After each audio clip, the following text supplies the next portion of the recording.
I would like to call this meeting of the Narragansett Regional School District School Committee to order, and we will start with the pledge. Allegiance to the flag of the United States of America and to the republic for which it stands, one nation, under God, indivisible, with liberty and justice for all.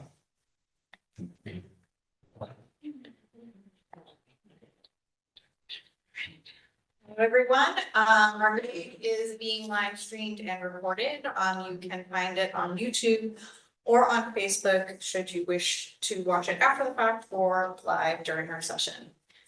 Moving into our regular business, we're going to start with the meeting minutes from September 19th. I would entertain a motion to approve the meeting minutes of September 19th, 2024 as written. Motion by Hank. Second. That's Kat, second by Kat. Any questions or comments on those minutes? Seeing none, all in favor? Opposed? Abstained? And I say yes, so that is unanimous. We also have our bills and payroll, which I would recommend to accept the bills and payroll warrants as presented. So moved. Motion by Heather. Again. Second by Danielle. Any questions or comments about those bills and payroll? Seeing none, all in favor? Aye. Opposed? Abstained? And I say yes, so that is unanimous. All right, so we do have a couple of appearances tonight. First, we have our student representative, but we have one of our cover representatives here with us tonight, which I'm very excited. Ms. Isabel Hill, did I pronounce that correctly? Excellent. Who is a junior, and I'm not sure what you and Dr. C have arranged. Is she introducing herself or you introducing? I was gonna just leave it All up right. to her to honestly give us just the wonderfulness that is. The wonderfulness that is. Yes. Excellent. Well, we look forward to wonderfulness. All right. You could say briefly, just a quick introduction about yourself. Okay, well, as you said, it's Phil, I'm a junior. I'm the president of the class of 2026. So, and I'm here to fill in for Amanda while she's playing her field hockey games. Excellent. Well, thank you so much for filling in. Appreciate it. Of course. All right, so, Amanda wrote up a quick report for me, so she's, mentioned that all fall sports are coming to an end with field hockey playing, I believe, their last game tonight or one of their last few. Girls soccer just finished regular season games, and football and cross country are midway through their seasons. As for clubs, the only difference is that all honor societies have had their first meetings and are looking to come up with projects. Events, Minion Night with the elementary schoolers went really well. It had a great amount of the younger kids joining in, and it was a huge crowd. It was really fun. Mr. Donofrio has had a lot of fun on his field trips, and the students are enjoying themselves. The first 8th grade dance is tomorrow. It's Halloween themed. And then conferences for the high school and for the district are the end of November. And then for the middle school, student council continues to meet. They're sponsoring a student gets it merged and are working with DW Design. And the 7th grade students and teachers will be visiting Quabbin Reservoir this Friday. And that's all she for me. Wonderful. Well, thank you so much for filling in and giving those updates. Any questions about those updates? I was just one, Madam Chair, I'm just wondering, what is your thought on the Powder Puff game that's coming up? Juniors versus seniors, what do you think? I'm still debating on whether to sign up, but 24 hours. We're looking to lay some money down, so you can get us. Where are we doing? Right, drafting your bid. There's a lot, I'm just wondering, you make some insider. Um, well, I know one of my friends is signing up and I plan to actually talk to some of my fellow officers about making some social media posts about signing up for the junior class. So it's included. Yes. Okay, which is illegal, but okay, I'll take it. Just encouraging, like. Oh, so you're going to be a lawyer, I said. Or superintendent. Or be a lawyer. Excellent. Well, thank you so much for coming. And I know that you had wanted to actually go to this field hockey game this evening. So by all means, feel free to exit whenever it's convenient for you. So thank you so much for stopping and we really appreciate it. Yeah, It's great to thank you meet you. so much for having me. It's lovely meeting all of you. Have a great night. Right, and next, we do have Mr. Greer, our principal of Americans Regional High School, and am I handing this off to you, Dr. You are, C? Excellent. Sure, thank you. So we talk a lot about Project Lead the Way. We started it, I think it's almost 5.5 years ago now, and we certainly have, we've actually received several accolades for our program. We're one of, last check, we're one of only 11 districts in the entire state that has a Project Lead the Way program K through 12. And again, we have all three pathways of biomedical engineering, computer sciences, and it's honestly a wonderful thing to brag about, which I do often.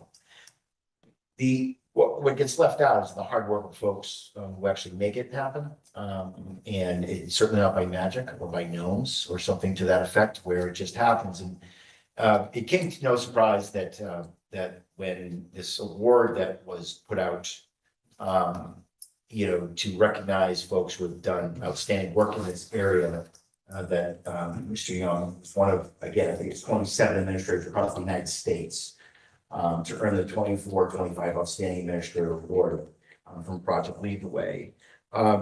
Colby has done, I cannot put it into, honestly adequate words, how much work has gone into this in terms of making all this work in confines of a schedule, a high school schedule, which is ridiculously hard and intricate.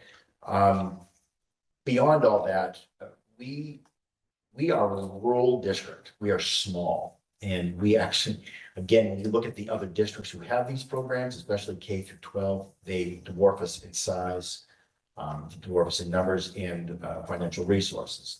But despite all of that, Mr. Young and his team have done an outstanding job making it happen, which provides an outstanding opportunity for our kids as they progress to whatever they want to be when they finally grow up. And some of us are still waiting to figure that out, but this is a great opportunity to see this. So I just wanted to recognize that Mr. Young was one of only 27 in the United States, and that's well deserved.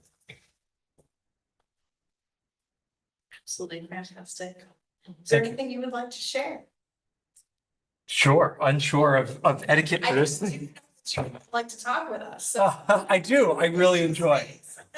Yeah, so, I appreciate the opportunity to say a little something here. So, to bring a little levity to it, and I appreciate the remarks, Dr. Cassavant. Levity's sake, one should be careful what they write about me positively, because I will absolutely copy those comments and send them to my spouse.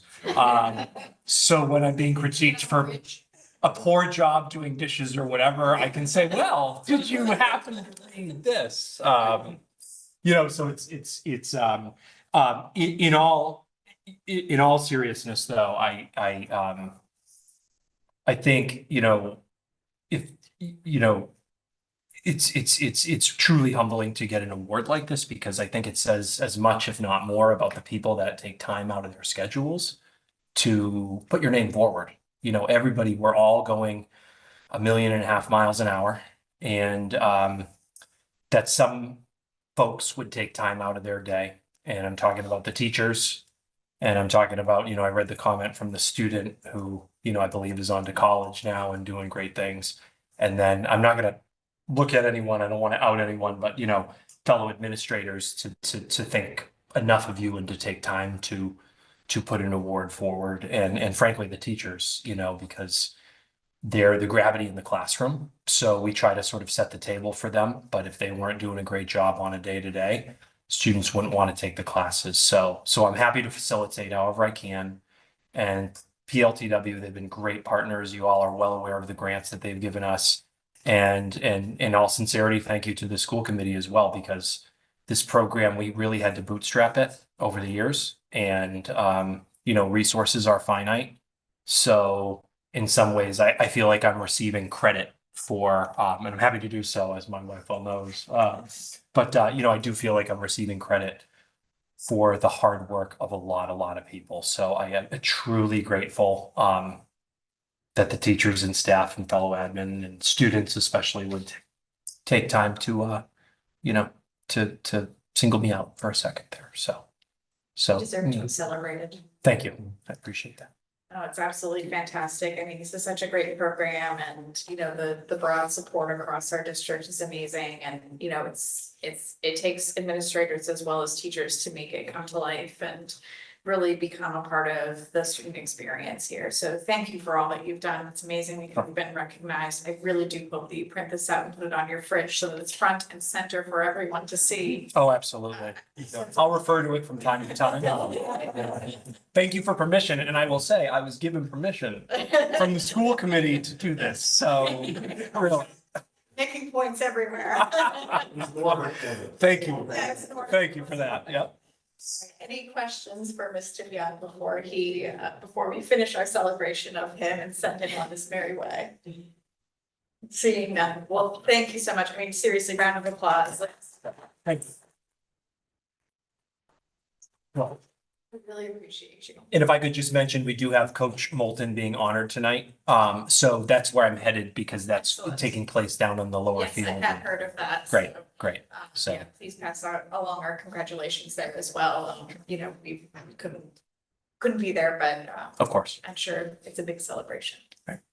Thank you all. Thank you so much. Coming back to our agenda. Next item on the agenda would be public input. We do have someone here tonight, but not sure if you're planning to speak this evening. No, just here for, we're great entertainment, I think. Excellent. That's what I've heard. All right, so NDEA is not here this evening, so we will pass over that point. And we will skip to our FY25 budget update. So Anne Marie, can I hand this over to you? Yep, you probably saw the email that went out to everybody about the budget freeze. Just a little backstory of why it's so early is we've had a couple of special ed staff resign, one over the summer, one leaving us in a couple of weeks. We can't get applications, so the special ed director has contracted with some companies to provide the services, and those are double what a salary would cost. So just trying to be precautious as we move forward to see where that settles, to see if maybe by Christmas there's applicants. Just want to make sure we keep our head above water. Still waiting on rural aid numbers, but I just read something that possibly by the end of this month they might be out. So we're doing.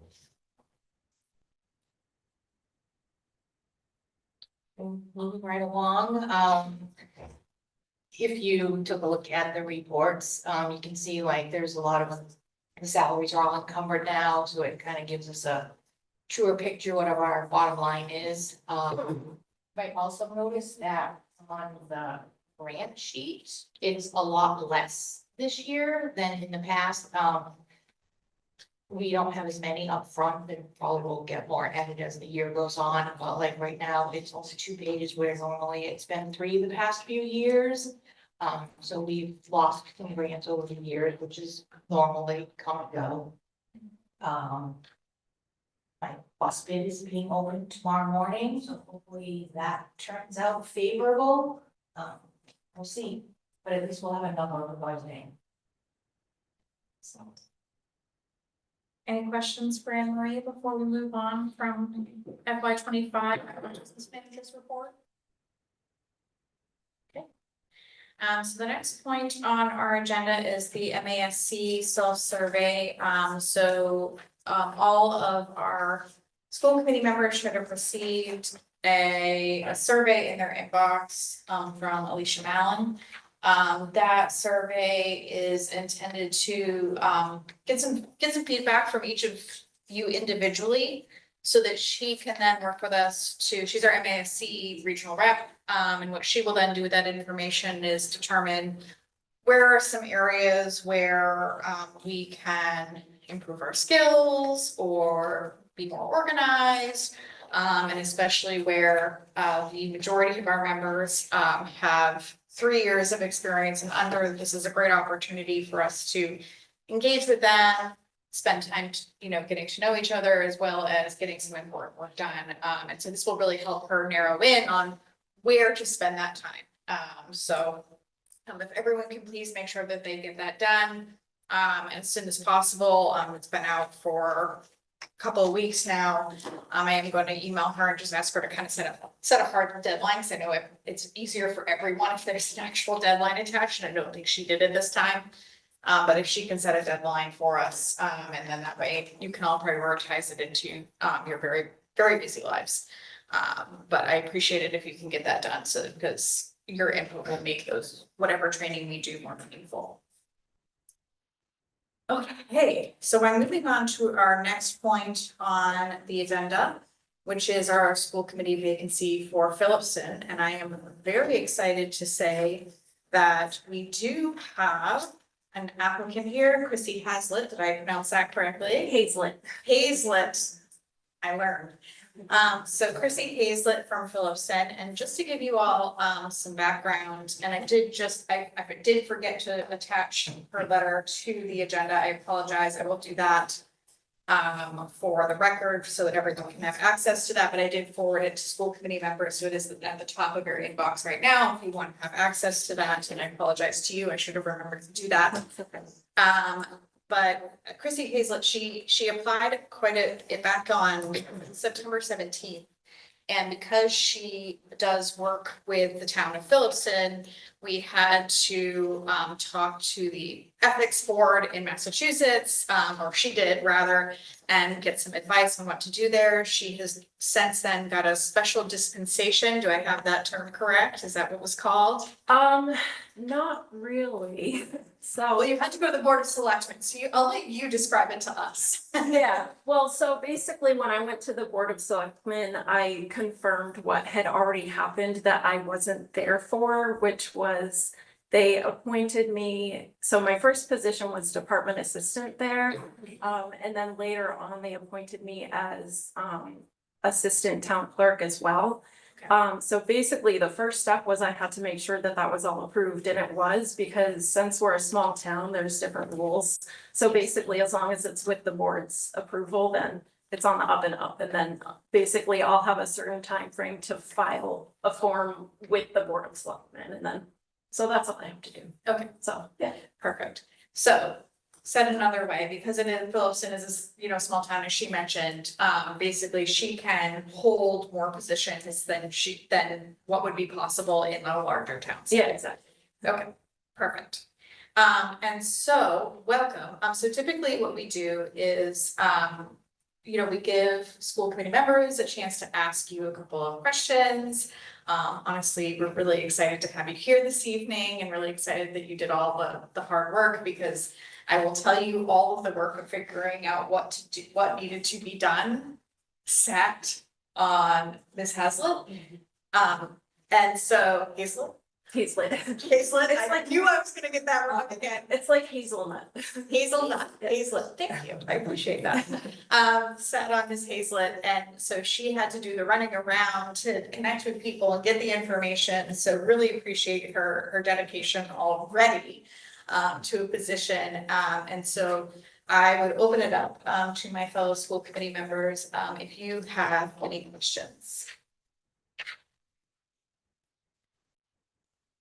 You're away.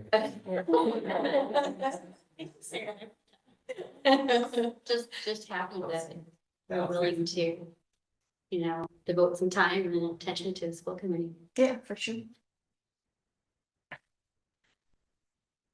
So I always have questions. Okay. And so what I'm curious about is, what made you interested in this position specifically? So I love that, you're really active in your town, and you decided to add this on to, the ways in which you are serving your town. Tell me more about that. What inspired you? I can't really say so it's something that I actually would have been interested for a very long time. And I didn't really know much about school committees, and I kind of always thought it was something that parents do. I don't have any kids, let alone kids in the school district, so I didn't know if it would make any sense. But I went to work one day and Melanie, who I work with in Phillipston, said, do you want to be on the school committee or the cultural commission? And I just come in and she asked me questions like that. So I wrote them both down and I'm like, okay, let me think about that. And I just realized that I would really like to do it because it's just such an important part of our society. Until I worked in the town hall, I'd never been part of any kind of municipal organization or anything like that. So it's been a very, very eye-opening learning experience kind of year for me. And I think this would definitely help expand my horizons, but also I really value the opportunity. I don't know. I don't know what else to say. My brain just went away, but. Oh, please, please, I keep calling you by the wrong name, so it's fine.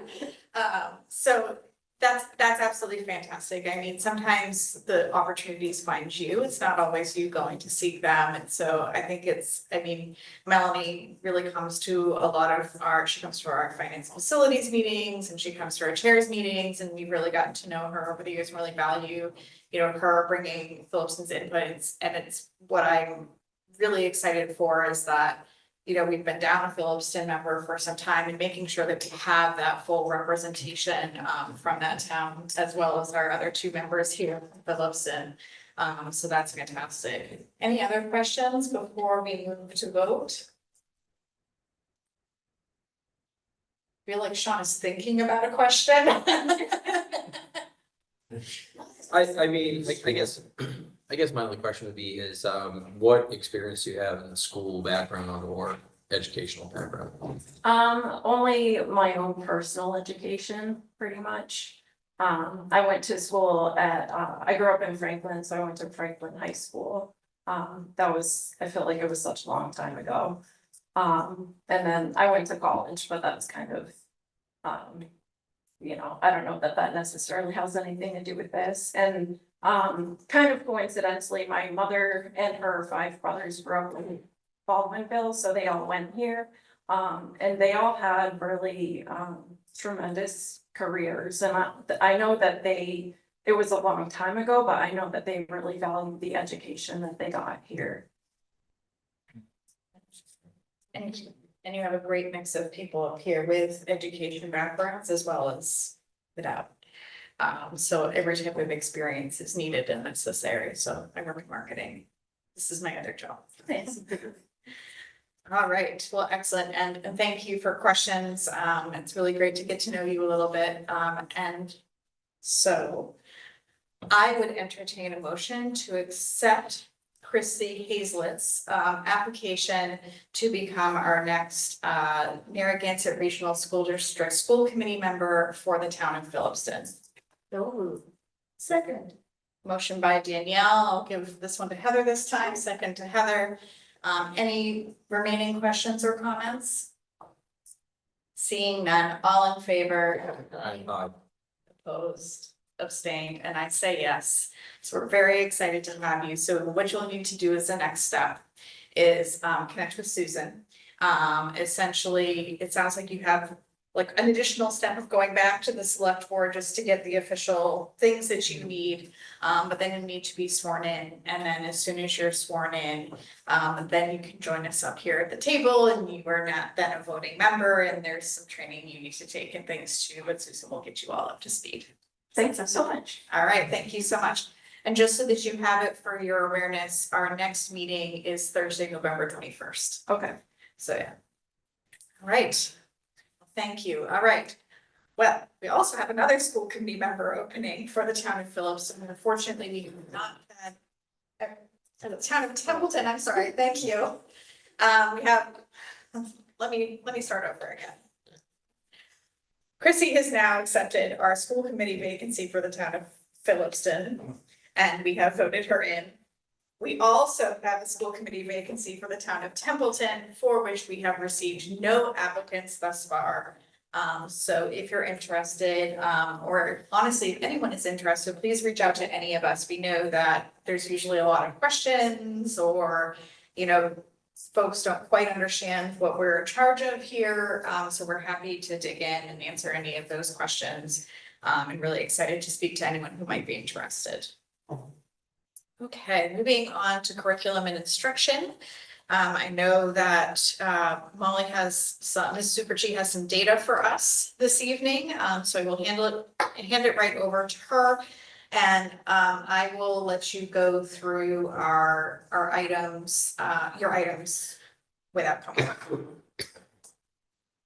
So as you may have heard, our statewide MCAS data was released at the end of last month. And so we have been, as a system, really digging in and crunching numbers and making sense of the data to help us inform how we're supporting students, how we're adjusting any curriculum materials and so forth. And so the data I have for you today is really being up on the balcony, looking big picture. We're not getting into some of the more detailed data that our principals and our teachers and staff are packing. So this is really big picture data today. So just as a reminder for folks, because we usually review this formally once a year, that MCAS is a statewide assessment that assesses students' achievement and growth in relation to grade level standards. So unlike STAR, which we're also going to dig into a little bit tonight, it's not adaptive. All the students take testing the same frameworks or standards. Students are tested in ELA, or English Language Arts, Math, and Science across various grades. So we'll be looking at data for those grades 3 through 8 and 10, for ELA and Math and Science for grades 5, 8, and 10. And we are 3 years now of having a typical full test administered from coming out from the pandemic. So we did have some quirks in the state assessments, or some in 2020 we did not test, and then we had a half test for grades 3 through 8. So we're 3 years now back kind of in the cycle of MCAS testing. And so I share that because when the state put out their statewide trends, there was a lot of messaging around the slow and steady progress coming out of the pandemic and continuing to look at the impacts that the pandemic has had on students' academics. And so as we go through the data, we're going to take a look at our achievement data, and we'll look at the state's patterns, and then we'll look at our district's patterns so we can see what that looks like. And when we talk about achievement data, we're talking about the percent of students who've met or exceeded the MCAS assessment. So statewide, what you say up here on the column under state is the percent of students across the state of Massachusetts who have met or exceeded the 2024 ELA MCAS. So for example, in grade 3, you'll see 42% of students across the state are meeting, and so forth. The number you see just to the right of that is the difference in the percent of students meeting or exceeding in that grade level from 2023 to 2024. So statewide, what you'll see is every grade across the state had a decline in the percent of students meeting or exceeding in ELA. The state has identified a change of 3% or greater as considered significant change. So you'll see anything that is 3 or greater highlighted in red, although I just noticed there's a 2 there that's accidentally highlighted, so discount that. And then anything that is a growth of 3 or more will be identified as green. So you'll see those patterns as we go through. So how does our state compare, or excuse me, our district compare to those states? We are seeing sort of some different patterns when we look at our district data. So what you'll see is while the percent of students in grade 3, for example, is the exact same as the state, so we are matching the percent of students meeting or exceeding in ELA as the state, we have seen an 11% or 11-point growth in the percent of students meeting or exceeding. So we've had growth in the grade 3 and grade 6 percents and grade 10 from the previous year. We also have some areas where our decline is greater, as you can see as well. So we don't have the same consistency that the state has, but we have some pockets where we see some wins in our achievement level data for ELA.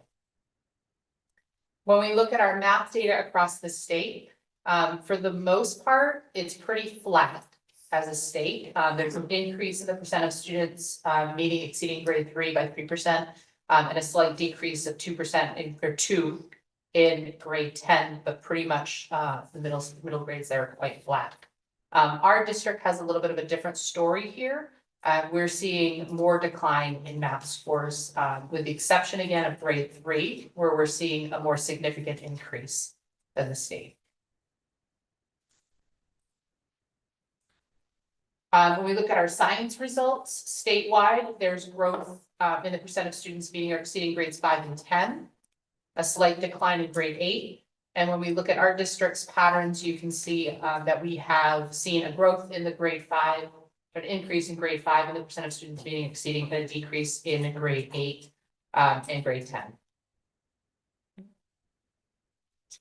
And so the overall message and takeaways statewide with the data are an overall lower achievement in all grades in the ELA as compared to 2023.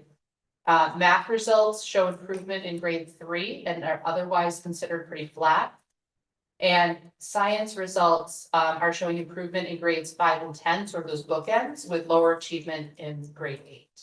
So when we look at our district data, we're seeing that in ELA, we are below the state percent of students at or above grade level in grades 4 through 8. We have seen more growth in the percent of students achieving from 23 to 24 in grades 3, 6, and 10 as compared to the state. Similarly, we are seeing in math, we are below the state percent for students at or above in all grades.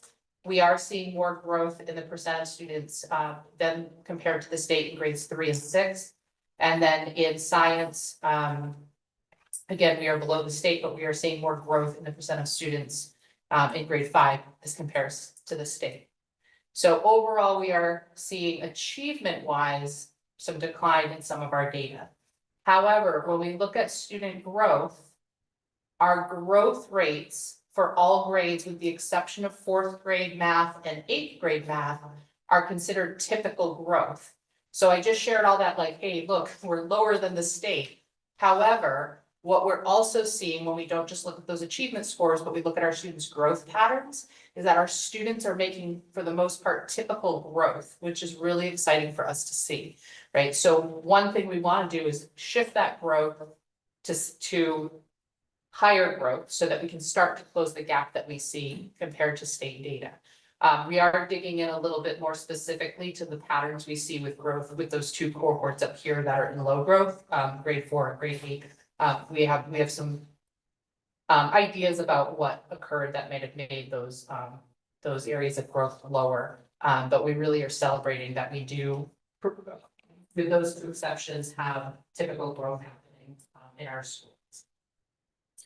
At the school and district level, the state provides us with 2 components of data to help identify our accountability with the state.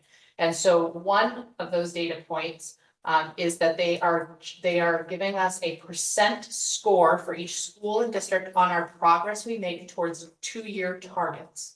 And those targets are individualized and set by the state. They're weighted a little bit more heavily for the growth you make from 13 to 14 than from 2022 to 23. So the most recent year is weighted a little bit more. And then we also receive a percentile score which identifies our performance in relation to like schools or like districts. And so those two measures are used for what you might hear of if you hear about state accountability, or if states have been identified or if states have been recognized, and so forth. So when we look at that data for our district, our progress towards our targets for all schools and district-wide fall into the category of making moderate progress towards our targets.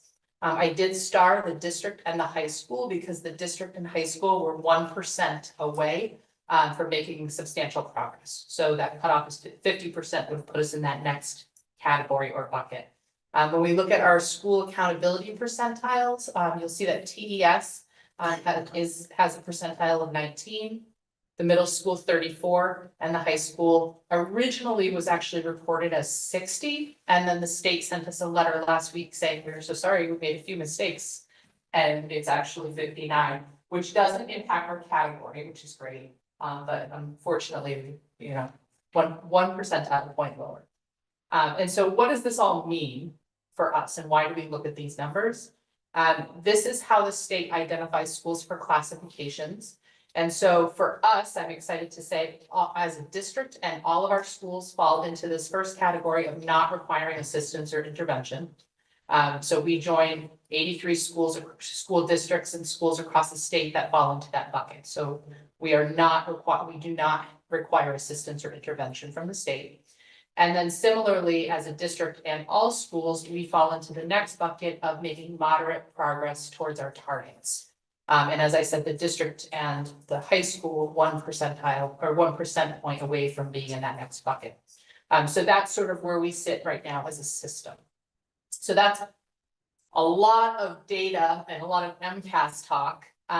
And so what you're not seeing today, but what we are digging into deeper as a system is our teacher leaders and our principals are working on digging into data down to the domain level and strand level or standards to say, you know, where are our strengths and where are some areas we might need to really look at either our scope and sequence for our curriculum or where we're teaching some concepts or skills based on what we're getting for feedback from the assessment. We're also looking at individual student data, not just MCAS, but STAR data and classroom assessment data and formative assessment data from teachers as well that help put plans in place to support all of our students. So there's a lot of work happening with this data that's not represented in this big picture data. Additionally, we will be, through our equity committee, we'll be digging into some of our student population data to look at how are all students doing in comparison to some of our student groups, like students with disabilities, students who are considered high needs, students who are EL, and so forth. So we'll definitely be looking at data to see if we have any discrepancies for certain student groups and making some plans of action to address if we do as well. So this is big picture, but we'll dig in a lot deeper. Are there any questions about the MCAS data before we go and talk more data and I show you our benchmark data? Everyone kind of glazed over now. That's right. I think I have a quick, is this information prior to 2023 easily attainable? I mean, this looks like a lot of work, and that's why I'm asking that, because I would be curious what the trend is over not just 1 year, but over several years, because to me, it looks like there's a large margin in there that, you know, that's great that we're improving, but we're still sub-average in the state. Correct. And so I'm looking at this and I'm like, well, what happened, you know, pre-COVID, what happened after COVID? And maybe a lot of this is more my curiosity than anything else, but I just think that would be interesting. So I just don't know how hard that would be to. It's actually all publicly available. The state has, and I'm happy to send the committee the website and some instructions on how to dig into that. I can also send you, I did actually put this presentation together with a 2-year comparison, which was presented to the administrative team and teacher leaders. So I can also send you those slides if you want the 2-year comparison that's already. Sure. Yeah, just, put I'm just together. curious. You know, I think this is good, and I think this, you know, at least tells me where we're at, or tells us what we're doing, and tells us where we're at. And I mean, I think my other comment would be, you know, I wonder if, you know, the initial, you know, because if the growth rate is good, then that tells me that when the students are coming into the growth rate, perhaps it's low. So that, I'm just wondering where, where we can improve. Absolutely. That's why I asked this question. Yes, I can absolutely send you that.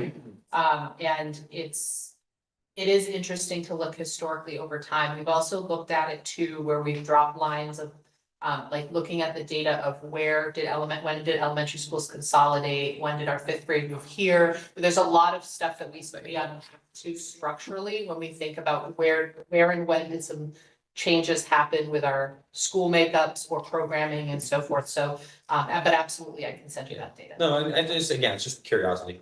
Yeah. More than anything, honestly. Absolutely. Now our star data, just gonna switch gears. So as I know folks are aware, we do a internal benchmark assessment 3 times a year. BOY in this situation is the beginning of year.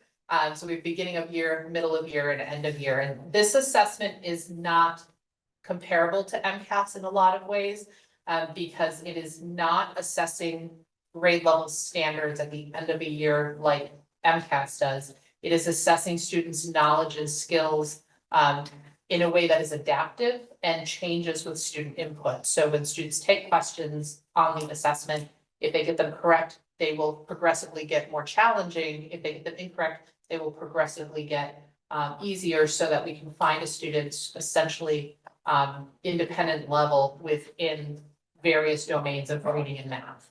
And so a couple of considerations when we look at this data to keep in mind. We're looking at this in relation to what we're calling benchmarks, which are points in time where we expect students to be. So that would be, where should a student be during beginning of the year for 4th grade math versus 3rd grade reading. And so we have sort of benchmarks to see where students are.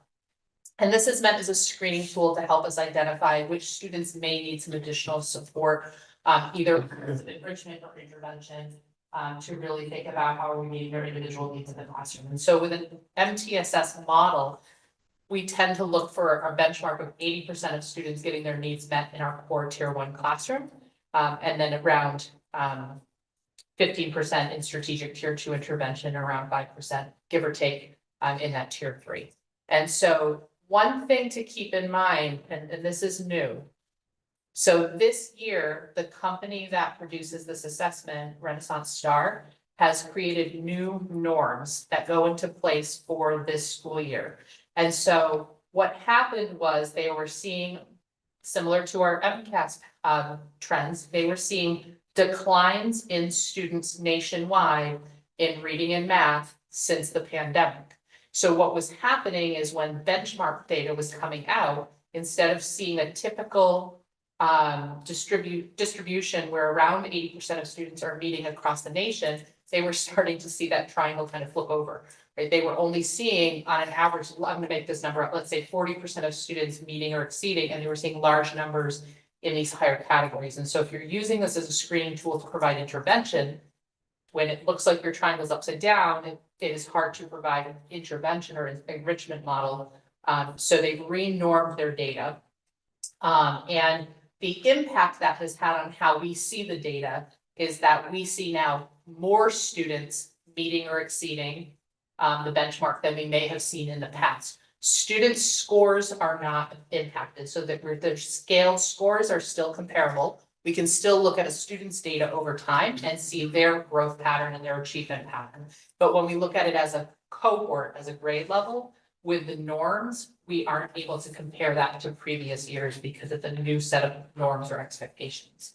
So it's just something to keep in mind, because if you've seen this data presented in previous years, the bars might look higher, and that's because there are new norms in place. And so we still use the same cutoffs for those norms, which is the 10th percentile and below is considered in urgent intervention or the red.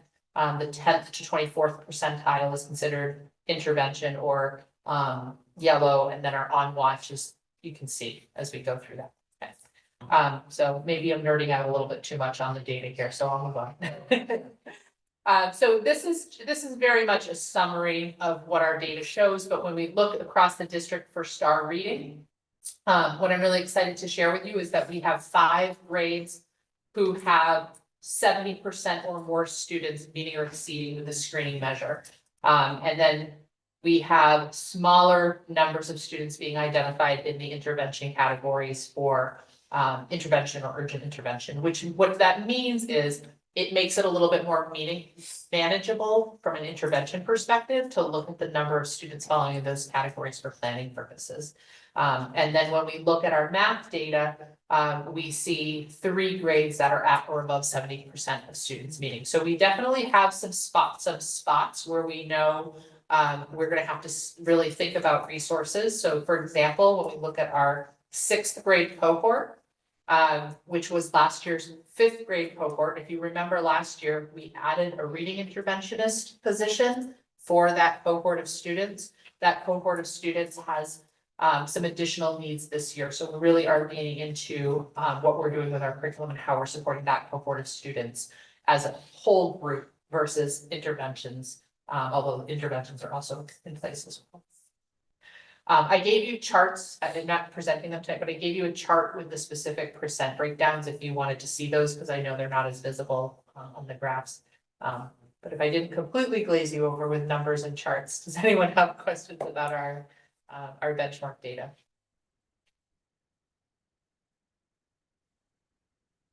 Perfect, I think I'm all asleep. I think it's important to understand that when, again, there's so much information, right? So, in the end, we've got some hurdles, especially in the area of yellow reading. We've known that. And we're holding our own in terms of growth. The point is well taken. You know, growth is an interesting measure. That's what we look at the most in schools. Where were you when you started the journey of growth is important.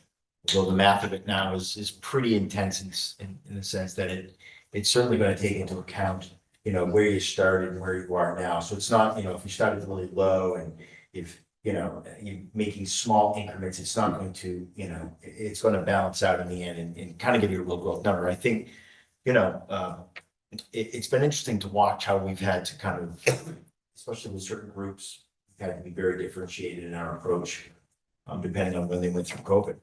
To be very candid, we know who those groups are, and you know, and we definitely have some work to do. But I would say that the kids have rebounded well after COVID, and they've almost come in. When I say typical, in the sense that they've kind of they didn't, I don't think, suffer as much academically that others did when COVID was happening. So during those really crucial years, which is the first 3 years of your educational life. So. But we're excited to see some of the growth patterns we're seeing in our ELA scores, because that's been a focus for us the past few years. And so that's really exciting to see as well. And a data point that's not up here is our data point for student attendance. And so we've also been unpacking, we have had, especially at our elementary school and high school, really strong student attendance rates. Our high school has seen a significant increase in student attendance from 2023 to 2024. And we also are looking at significant, in comparison to the state, graduation rates and dropout rates for our high school as well. So we have a lot of non-academic wins that connect to how we see academic trends over time too. I do actually have a question. Sure. So I know that we have the new analytic view system, I don't remember the name. And I'm wondering how, like, you've now had sort of a year into it. I know it's not something we get to look at much because it does have student-specific data in it, which we do not get to look at for all the important reasons. But I'm curious, as this is sort of your second year of being able to put all these different scores in there, how is that enriching your view or influencing how you're unpacking things with administrators and teacher leaders? Absolutely. I think the place where it's utilized the most right now is when there are meetings or planning going on for individual students. Because when you pull up the individual student page, you get a really great picture of a student. You see their attendance data, their grades, their FCAS, their STAR data. You see their behavioral data, and you see gosh, their BIMAS data is in there. So when you pull up an individual student page, you get an incredible snapshot of the student. So we're seeing that used a ton during IEP meetings, 504 meetings, our teacher assistance team or TAT meetings. Trying not to use too many acronyms without defining them here. The written sheet. I know, it's probably on the sheet. And so that's where I think our teachers are naturally leaning into it the most. When teams are unpacking data at the grade level or department level, they still are, I think, first wanting to go to the places they used to go because it's habit and routine. So we're trying to get them to use the platform a little bit more strategically, because they can manipulate the data in the platform differently. They have access to compare the data points. So we have a little ways to go still to have that used more strategically with teams. But I can tell you, Jared and I have looked at the data of the usability rates and who's logging in and how often. And it's increased already from last year to this year, which is really positive. But I think it's just creating new habits for folks so that this is a tool we have access to go in and use. And so we'll continue to use it, model, and put some systems and structures in place. But right now, lots of use for individual students. That's great. Yeah. Thank you for the update. Absolutely. Before we move on to the next item on this super cheese list, is there any remaining questions? I don't see any. So professional development. This will be brief. We had a half-day professional development day on Friday, October 4th. And so just to kind of give you an update on what some folks did, our elementary school and our middle school continue to focus on universal design for learning. And they focus specifically on the principle of student engagement. And so they unpacked sort of the why and motivation behind students, how to connect lessons and activities to students' identities and interests. And we had some incredible feedback from those sessions. At our high school, they also continue to lean into universal design for learning. They focused a little bit differently. They focused on the how of learning and how to design lessons and activities to create multiple places where students can interact with materials, and they used a slightly different approach. They started by bringing student work samples and analyzing how students were responding to content and materials, and then how they might adjust a plan or an activity to be able to create multiple ways for students to access. We had specialized training in place for a lot of our other groups of folks. So our special education teachers, our guidance staff, our nurses, our paraprofessionals, they all had training more specific to their roles. And then we also held a QBS safety care training, more commonly sometimes referred to as restraint training, for handfuls of folks in each building to make sure they're up to date with their certifications and practices around de-escalation strategies for student behavior primarily. We received a lot of really positive feedback from teachers, and two of the multiple quotes that we've received from teachers around our PD include, this PD was extremely engaging and practical. It is such a nice change of pace to be part of PD when I can take something away and use it in my classroom. Amazing. Great afternoon. I love the opening activity. It was awesome. And I really felt everyone was engaged and involved. It was a great way to interact with colleagues. This afternoon flew by. So those are just a few examples of quite a few pieces of feedback that we received from teachers. The theme really seemed to be being able to grab something from training they could implement the next day in their classroom. So there were a lot of comments about that. Other questions? All right. We will move right on through. Next, we're moving into the new business, and it looks like we have quite a few surplus items here this evening. So, could you give us just a rough Yes. for you? These are items that the IT department has given to us, and the director told us that they're items that are either no longer working or just so old that they cannot be updated any longer, so they have a recycle program of this.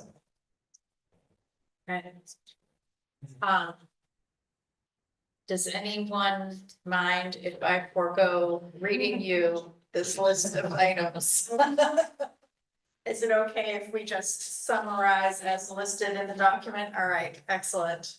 I will list them in the minutes, just. All right, excellent, thank you. And they are attached to the agenda, should anyone wish to read the many items listed. So I would entertain a motion to accept the surplus items submitted by the IT department as listed in board docs and to be further listed in the minutes. Motion by Sean, second by Kat. Any questions or comments about those items? Seeing none, all in favor? Aye. Opposed, abstained, and I say yes, so that is unanimous.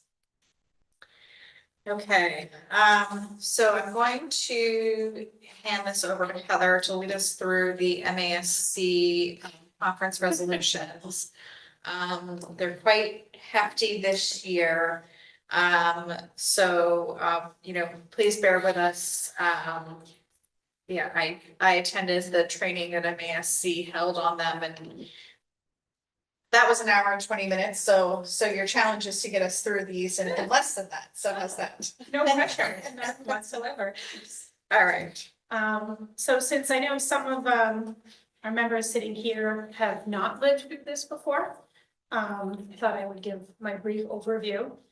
These resolutions are how we, individual school committees, across the Commonwealth give directions to give our direction to MASC to act in a lobbying and advisory or advocacy capacity.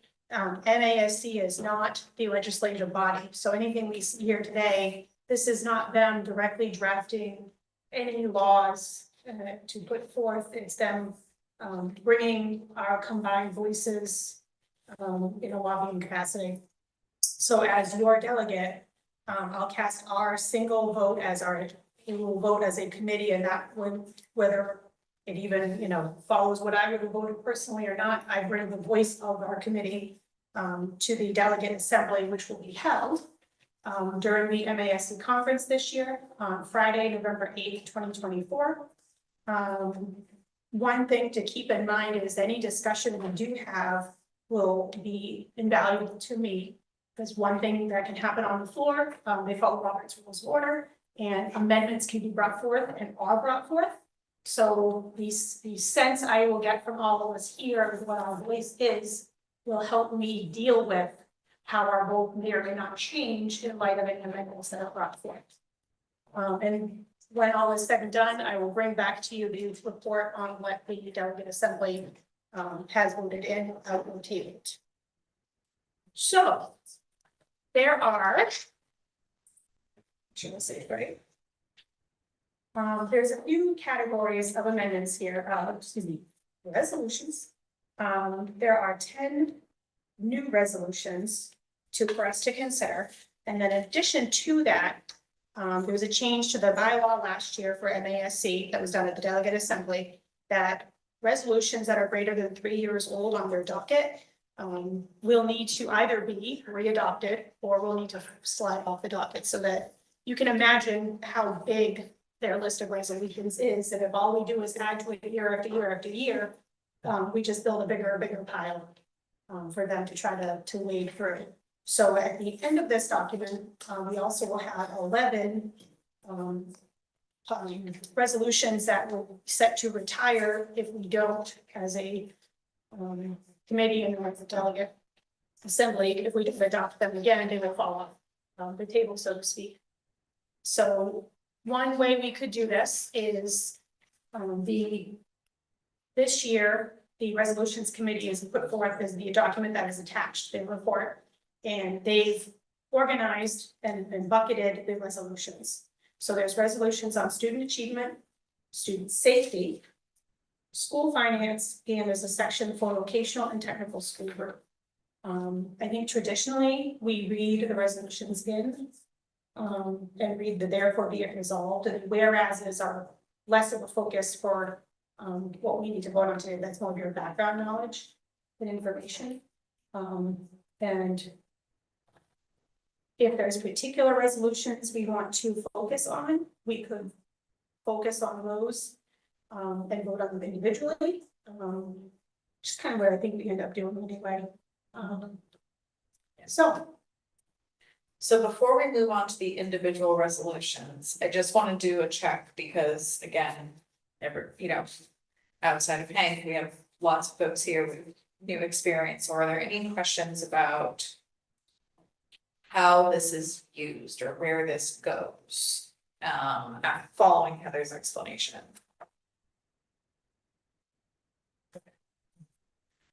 So I would say, why don't we? They're all a little different, like, I understand that they put them together, but we did have a point to check on, Hank. As it regards to normally, like, if we had a full committee, there would be 8 people sitting at this table. Where we don't have a full committee, how many votes would be considered a pass? Still fine. It's still 5, yeah, so we have 5 full votes, then it becomes a yes, that's what. You're reconfirming what I thought it was, cause I was doing a little checking on the side, but we got checked with the guru. Okay. All right. I feel blessed. So I will hand it back over to you, Heather, and what we'll do is, we'll put the motion on the floor, and then we'll go into questions and comments and discussion, and then we'll place final votes. Okay? So you want me to go ahead and read the resolution and therefore be it resolves? Yes. Okay. Try to stay awake, please. So under student achievement, resolution number 1 is the development of an alternative to the high stakes MCAS test. Therefore, be it resolved, urges Massachusetts to develop a wider, more consensus-built strategy for an evaluation system with meaningful input from legitimate stakeholders. Therefore, be it further resolved that MASC urges the state legislature to launch a comprehensive evaluation to investigate the extent of biases pertaining to the MCAS testing and make these results public. Therefore, be it further resolved that MASC urges Massachusetts to enact a moratorium on MCAS testing effective immediately. Therefore, be it further resolved that MASC urges Massachusetts to develop an alternative to the high stakes MCAS test.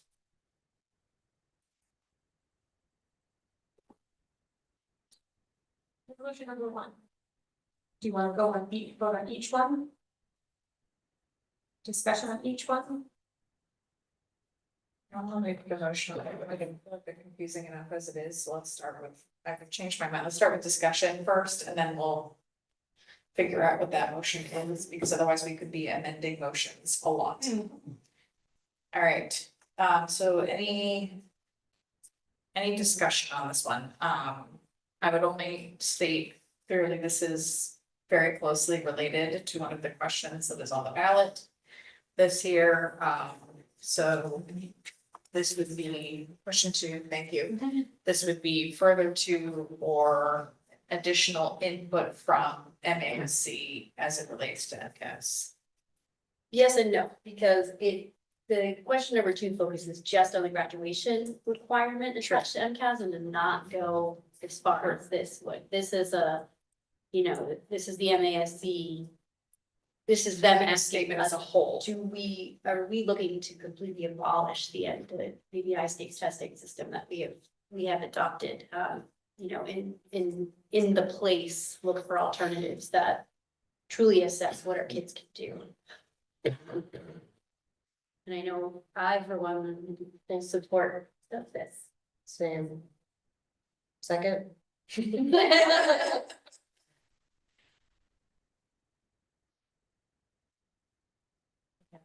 Input, and you wanted I think it agreement? points the cat before the horse. I would love to hear what the alternative is. That's what I was just sitting here thinking to myself, there is something to be said about having data points to measure, but what is the alternative? So I might actually be able to offer some insight into that. Last year, I took a team to a training that was designed to start looking at alternatives for those high stake tests for the MCAS. And it was all performance-based tasks linked to standards across all of the disciplines in school. And there's lots of opportunities for schools to start participating in those types of trainings or meetings or discussions. to develop something that makes sense for each individual, not just each individual school, but even the departments within the school, what makes the most sense to be able to assess student learning. The first, therefore, be it resolved, does urge for, development of a, essentially a new test, if you will, including the meaningful input from legitimate stakeholders. That may help, with that concern. Oh, well. That doesn't mean it defines it. No, the only concern I have is getting rid of something and not having something to In replace place. it. That's, Yeah, it's because there is that, therefore be it resolved that the MASC urges Massachusetts to enact a moratorium on MCAS testing effective immediately. So as part of this, they're asking for a ban on MCAS testing immediately. It's not just about the replacement. Now, I get that probably that is to create some urgency, as there have been, I mean, how many years have you heard it discussed that there needs to be some evolution to, or some change to MASC with no substantive action in that direction. And so certainly if you take something away, it creates an urgency that was not there before. And I recognize that that's likely what they are trying to do here. And yet to suddenly leave schools without any larger assessment system. I question what the unintended impacts of that could be, but I don't know. I mean, that's where, like, I'm sure there would be positive impacts, in the sense of, there's a degree to which students have to be taught to take a test. Which, I don't know how many times in my adult life I've used that particular skill set. And yet there's also this reality that, part of school's responsibility is to keep improving. I think most districts have a secondary measure for, star and other types of assessments. I know it's different. It's not grade level content. I also think, and this is probably my own interpretation, but if question 2 passes, if it passes, I think you're gonna have to see a moratorium on MCAS anyway, because of the fallout that's gonna take place and which kids are going to be required to, when is it gonna start, right? Which kids are gonna be required to pass if they don't pass this and they, have to create a portfolio or they're taking the test again, when are they gonna be held accountable for, or when are they gonna stop being held accountable? For that requirement of passing the test to graduate. So I don't know.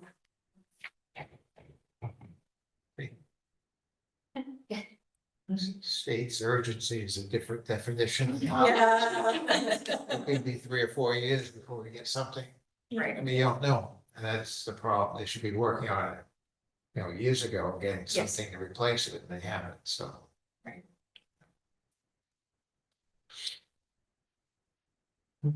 Any other comments before we make a motion and then vote?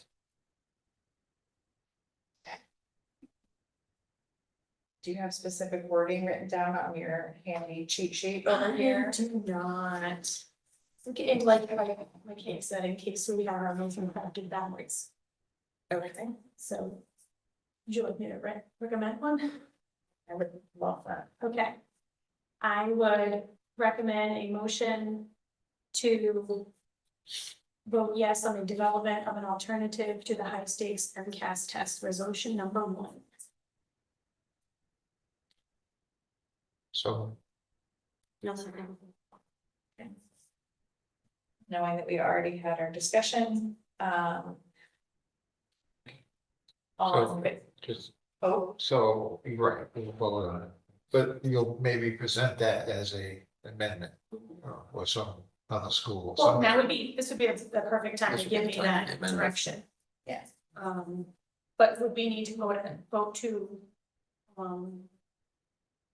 and task me so that everybody can get a chance to say that, yes, is what I want. So I need to craft a motion for that. Well, we're voting on a motion that's different from what the state has, so that, I mean, it's our position if we so voted. So is there someone who would like to make an amendment to the motion that's on the table? So if the motion on the table is to accept it as it's written. So that was the motion that Heather made, was to Oh, I accept thought the it was just- resolution. Then, okay.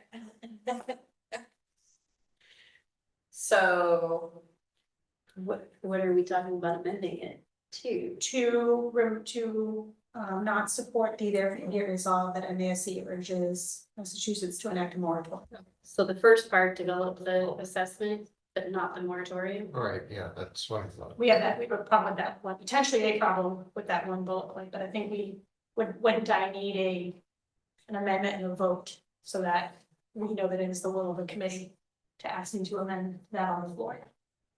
Does that sound right, Hank?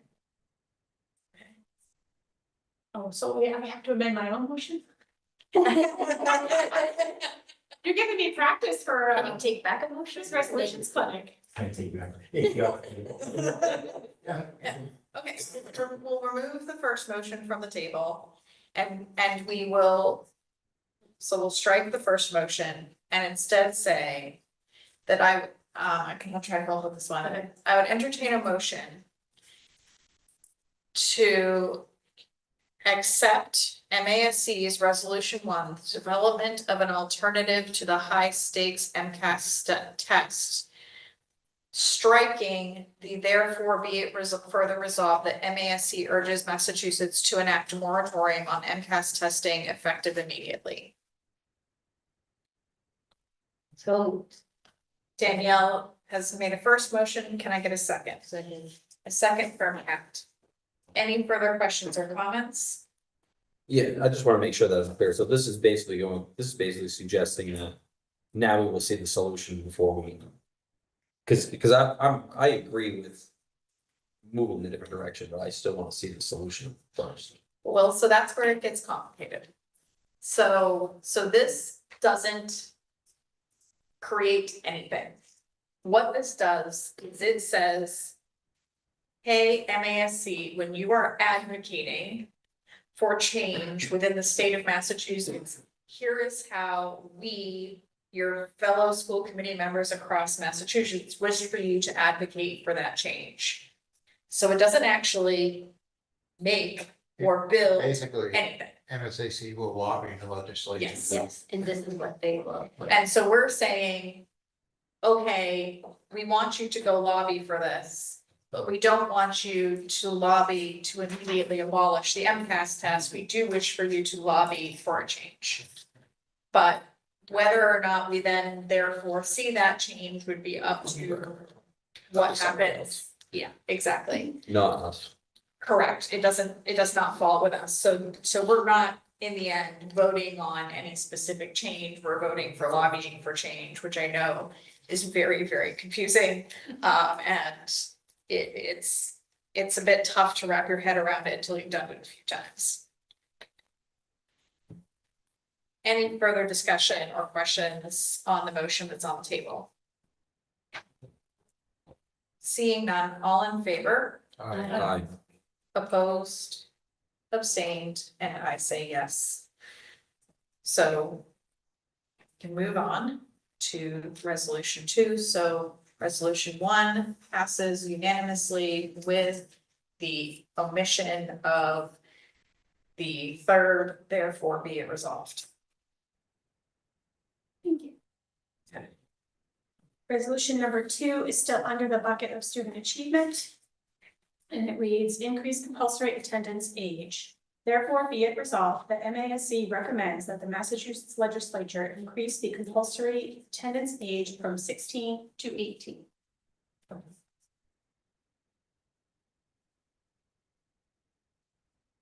Any discussions or questions on that one?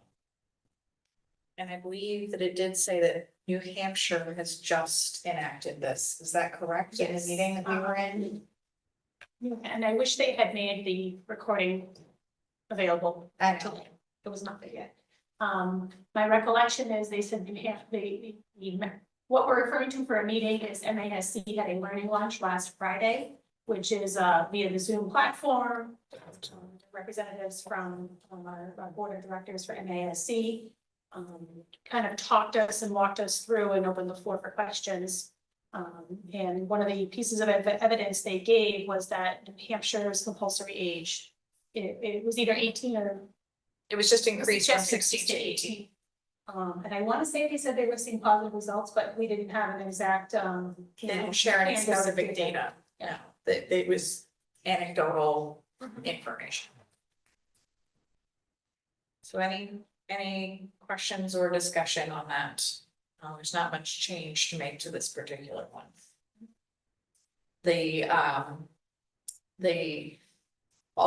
The information that was provided that was, I'm not gonna say anti the resolution, but just information provided about concerns was related to the variety of reasons for which students decide to leave education. That can be, you know, taking care of sick parents or other sick family members. It can be needing to work to help provide for the family.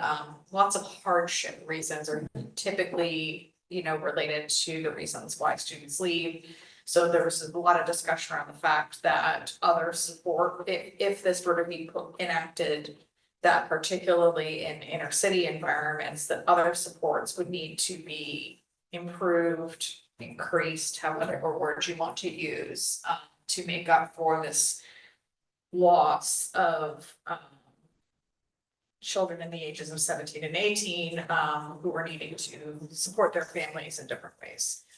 So that was the pro was that, you know, there have less students who are needing in New Hampshire, at least the anecdotal information was that less students were needing to take GEDs, thank you. And we're graduating, but that the real consideration of this, especially in, you know, Boston districts we're speaking of, was, you know, other supports would need to be in place. So the students felt empowered to do this or felt like they could do this. All right. I would entertain a motion to approve the resolution or to accept, thank you. Resolution to increasing compulsory attendance age as written under the therefore be it resolved. So Motion by Danielle. Second by Kat. Any further discussion? Didn't hear anyone wanting to make any amendments. Thank you. All right, then we'll move to vote. All in favor? Opposed? Abstained, and I say yes, so that is moved forward unanimously. The next two resolutions are actually ones that people who were on the committee last year will remember. These were both presented last year and are being brought back. So resolution number 3, these are out of the bucket of student safety. Safe storage of firearms. Therefore be it resolved that NASC recommends all districts direct their superintendent and staff to create an appropriate communication to parents and guardians that explains the importance of secure firearm storage to protect children and teens from unauthorized access to unsecured firearms and their legal obligations consistent with Massachusetts safe storage law. Furthermore, be it resolved that MASC urges other communities to work with their local law enforcement agencies, health agencies, and nonprofit organizations to collaborate and increase efforts to inform district parents and guardians of their obligations regarding safe, secure storage of firearms in their homes and vehicles. There was a lot of discussion on this one. And there was a lot during the assembly last year, and the ultimate outcome. They wanted more proof, or they wanted more reasons why this was necessary, if I'm recalling correctly. Yeah, I just think it was done on here. That's okay.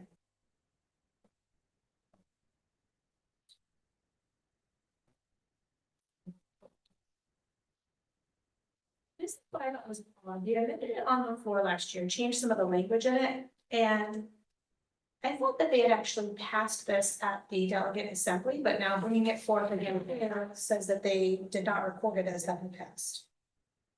But regardless, that means that having it in here means that they took no action on this and we're needing to vote on it again. What I recall from the training was that they wanted more statistics saying that this was actually going to indeed help and make a difference. Definitely, I see more statistics than last time, but not necessarily ones that are specific to superintendents being involved in the discussion. So I believe the concern we discussed at this table last year, or rather you, particular school committee meeting, was that why is it that the school superintendent is being asked to deliver a communication like this? Like, is that really the school superintendent's role? Though I think many people on school committees would feel very passionate about the safe storage of firearms. You know, is it really the superintendent's role to be sending out that communication? And then additionally, one of my big concerns in listening to the training is that MASC is not planning to put out any letter that has been reviewed by any lawyer that would make this. The lawyer made it clear that Yeah. they would not be. They would not be, there would Giving be an no exemplar. exemplar letter, that has been legally blessed. So this is one, you know, to your earlier discussion, Sean, of like, what would they do to make this, you know, feasible? The answer on this one is none. It would be up to each individual district to determine how to write that letter.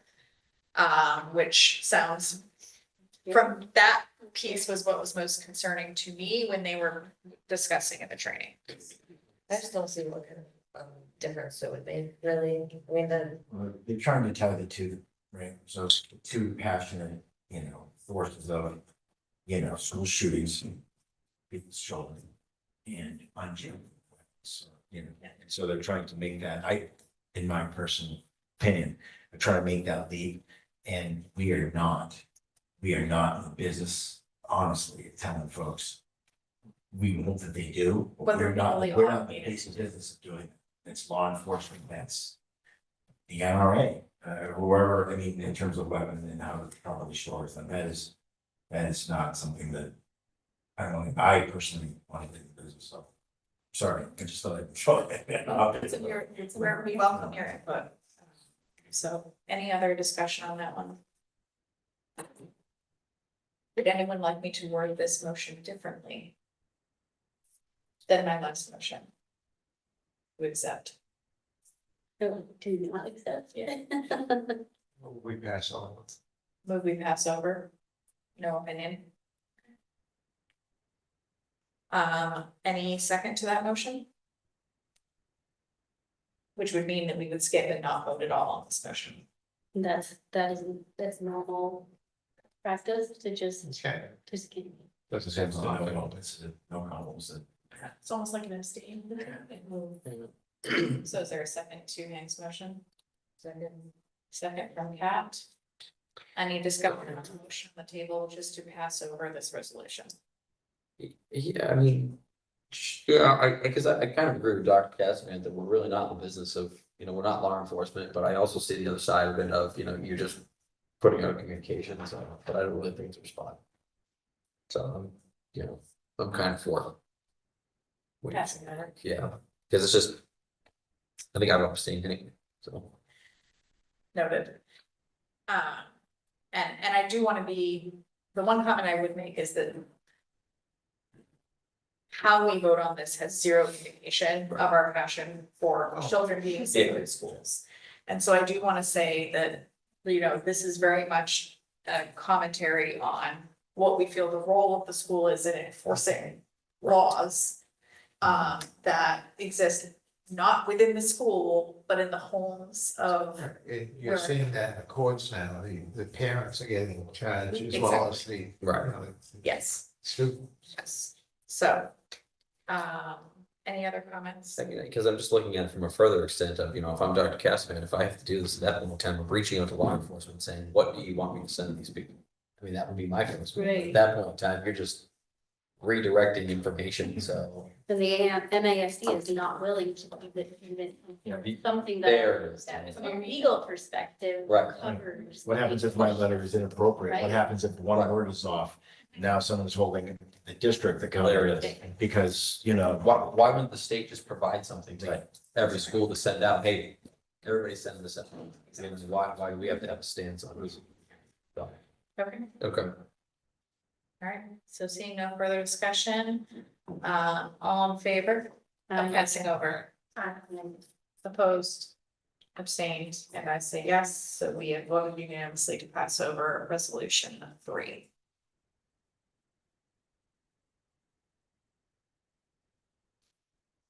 Sorry. Well, resolution 4 is another, if I will blast from the past. This was voted on by us last year, and it was actually passed at the last assemblies, and it was, passed. I mean to say it was tabled at the last assembly, which meant that at the end of the meeting, it fell off the table. So it's been brought up again. So resolution number 4, again, under student safety, school bus stop arm, surveillance act, and enforcement penalties. Therefore, be it resolved that the Massachusetts Association of School Committees calls on the Massachusetts Legislature to enact legislation to pass into law the ability for cities and towns to install on all school buses live digital video detection monitoring systems for the purpose of enforcing violations against the owner of a motor vehicle whose vehicle failed to stop for a school bus when required to do so by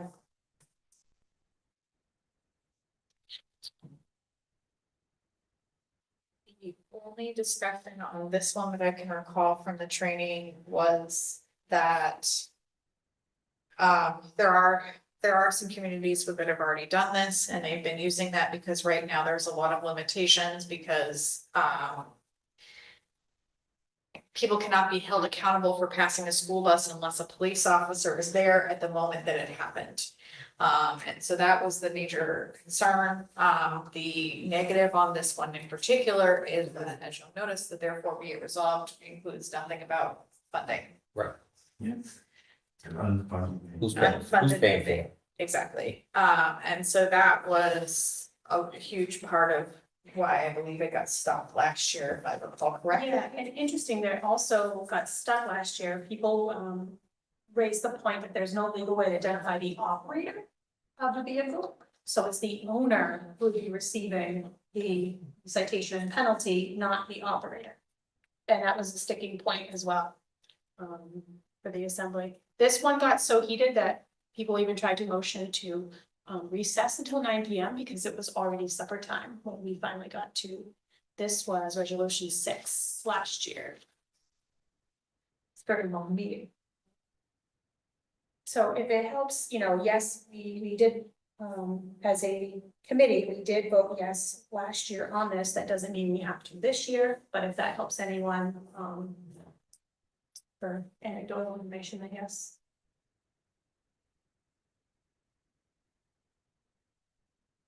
Yes, question. Do resolutions typically come with a plan for how things would be funded? Okay, No. so it's not reasonable for It is for us to say where's the money, right? It is normal for them to come with a plan to fund them. You know. It's always the hesitation of like, okay, so if we take away the funding question. Would it, a certain. Do I see this on Facebook all of the time as something that our residents are concerned about and concerned for their kids about? Has Dr. C ridden buses, or other people ridden buses because of problems, or had police sit at bus stops, Anne Marie, et cetera? Police call and ask for the footage from the camera, Yes. but I'm not sure there's much they can do Yeah. with it, but they asked for it. Now, to me, this is my personal opinion I'm expressing in this moment, to me, whether they fine the driver versus based on their license plate versus the actual, or the operator versus the owner. I mean, that's what happens if someone drives through tolls. It's the person who, license plate got caught, or if somebody. I don't think we have them here very much, but there are places where there's cameras on red lights. And so again, the fine goes to whoever owns the car, not the operator. So I think there's a precedent for that piece, so I'm not particularly concerned about that. You know, unfunded mandates are always a concern to me, and yet I also see the value in there being a better mechanism in place for protecting our kids when they're being picked up by the school bus, because, I mean, the number of folks in town here that notice that people just don't stop for buses, it's gross. People, I think on the daily, were posting things at the beginning of this school year. My daughter almost got hit by a car just last year, like we had to pull her back quick, and we have a small road, you know, it's not even like a busy road. So, yeah, I think for me, it's an important issue personally, but Yeah, I mean, it's just pushing the legislature to do something. Yeah. So, I move we go forward. Okay. Do we have to vote on your motion to move, or do we just? Oh, so move, sorry. So, So move the motion so, to accept it as written. okay, Resolution, excuse me. any second from Kat? Any further discussion? Seeing none, all in favor? Aye. Opposed? Abstained? I abstain. And I say yes, so that means 5 yeses and 1 abstain, so that passes.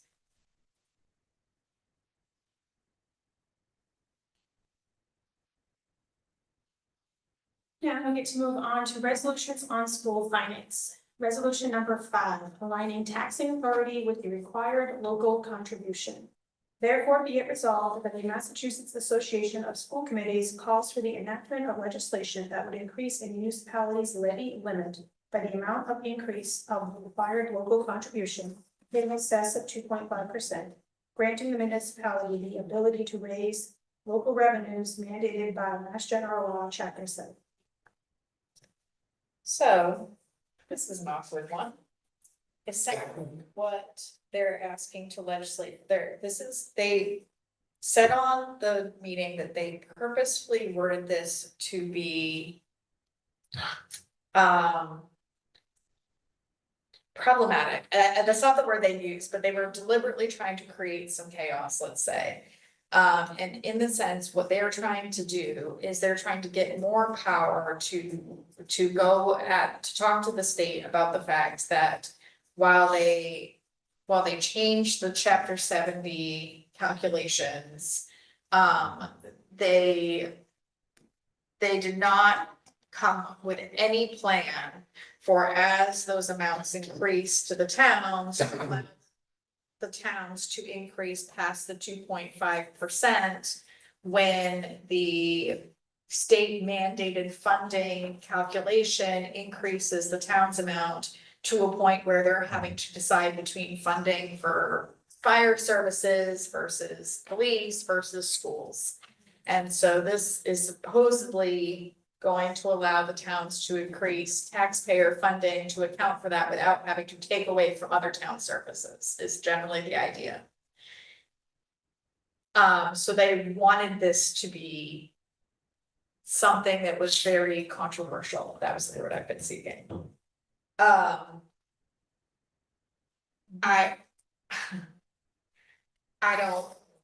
struggling with this one personally. Our towns are already struggling. I don't see why we would vote for something that would make it.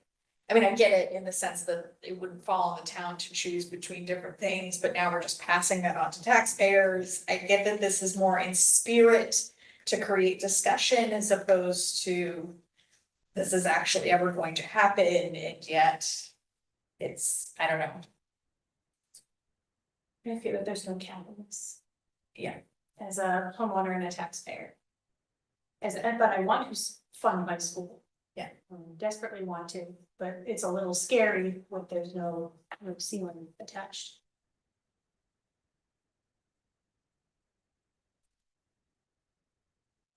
It's badly worded. Excess of 2.5. That 2.5 is. We have no right making Making the assumption for members of the community. Yeah. That's where I stand on that, for what it's worth. So I would So- entertain a motion to pass over resolution. Do we want to pass over or? I wanna vote it, I wanna You vote wanna now, vote so I wanna vote. I would entertain a motion to reject resolution 5, aligning taxing authority with the required local contribution. So, Motion by Sean. Second by Kat. All in favor of rejecting resolution 5, fine. opposed? Abstained, and I say yes, so that is unanimous.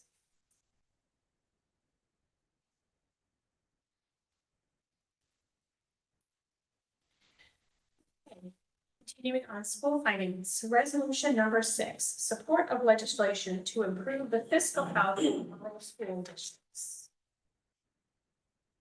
Therefore, be it resolved that MASC urges the legislature to pass comprehensive legislation encompassing all the recommendations from the Legislative Commission on the Fiscal Health of Rural Schools report, a sustainable future for rural schools. So this really had to do with decline, in many rural districts.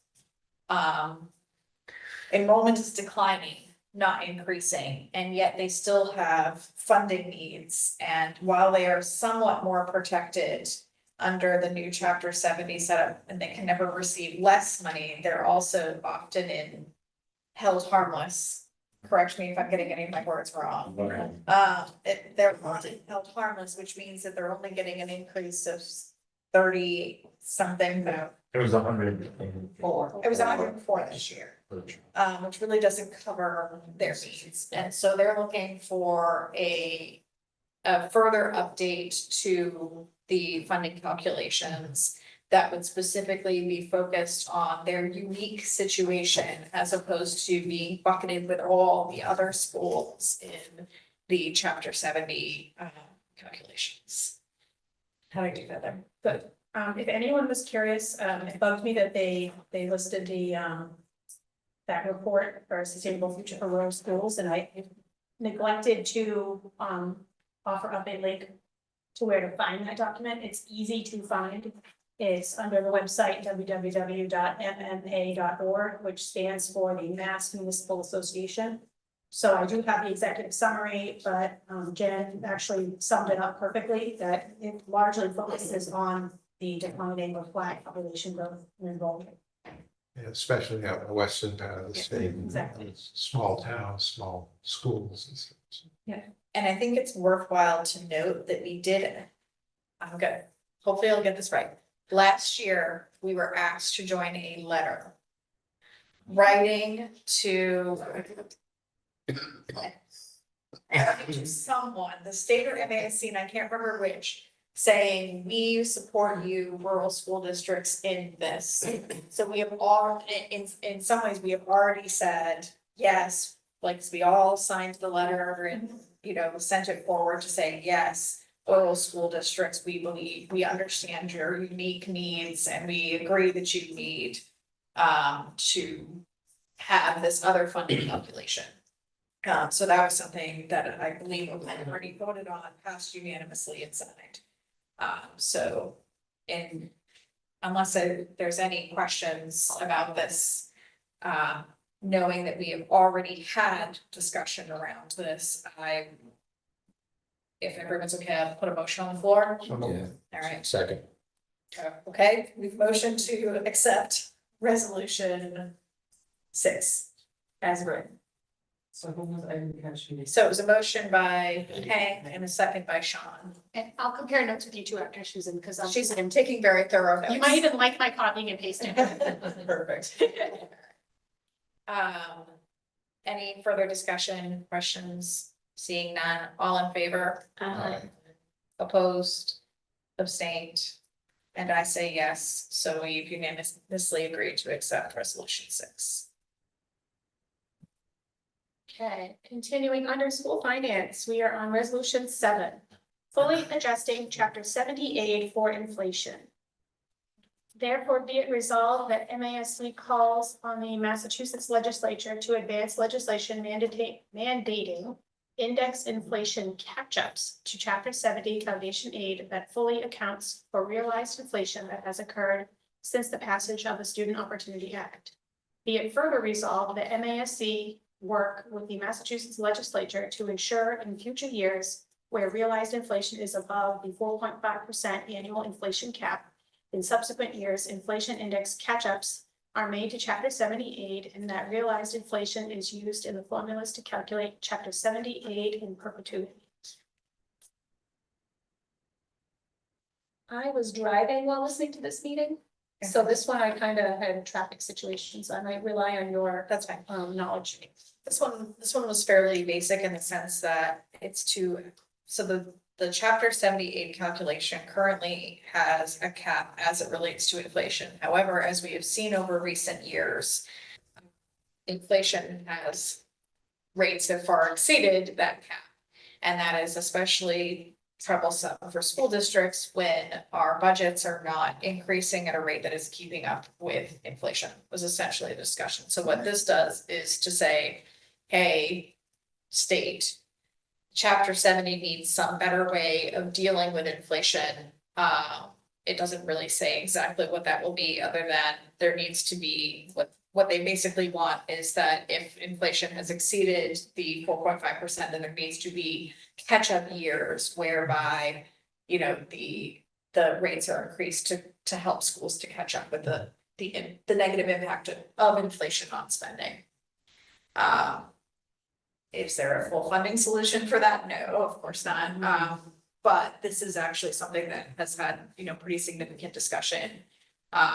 In even like our Chapter 70 training that we had about the difficulty of that inflation cap for school districts around the entire state. So any questions on that one? Just, Move it, all right. no, just back in the eighties, we had high inflation, early eighties, 11, 12, 13% for 2 or 3 years. And took a hit with funding from the state. It was difficult times. Oh, yeah, yeah. Okay. So seeing no discussion, I'm going to take a stab at saying that I would entertain a motion to accept resolution 7 as written. So Motion by Hank, second by Kat. Any further questions or comments on this one? Seeing none, all in favor? I, Opposed? Abstained?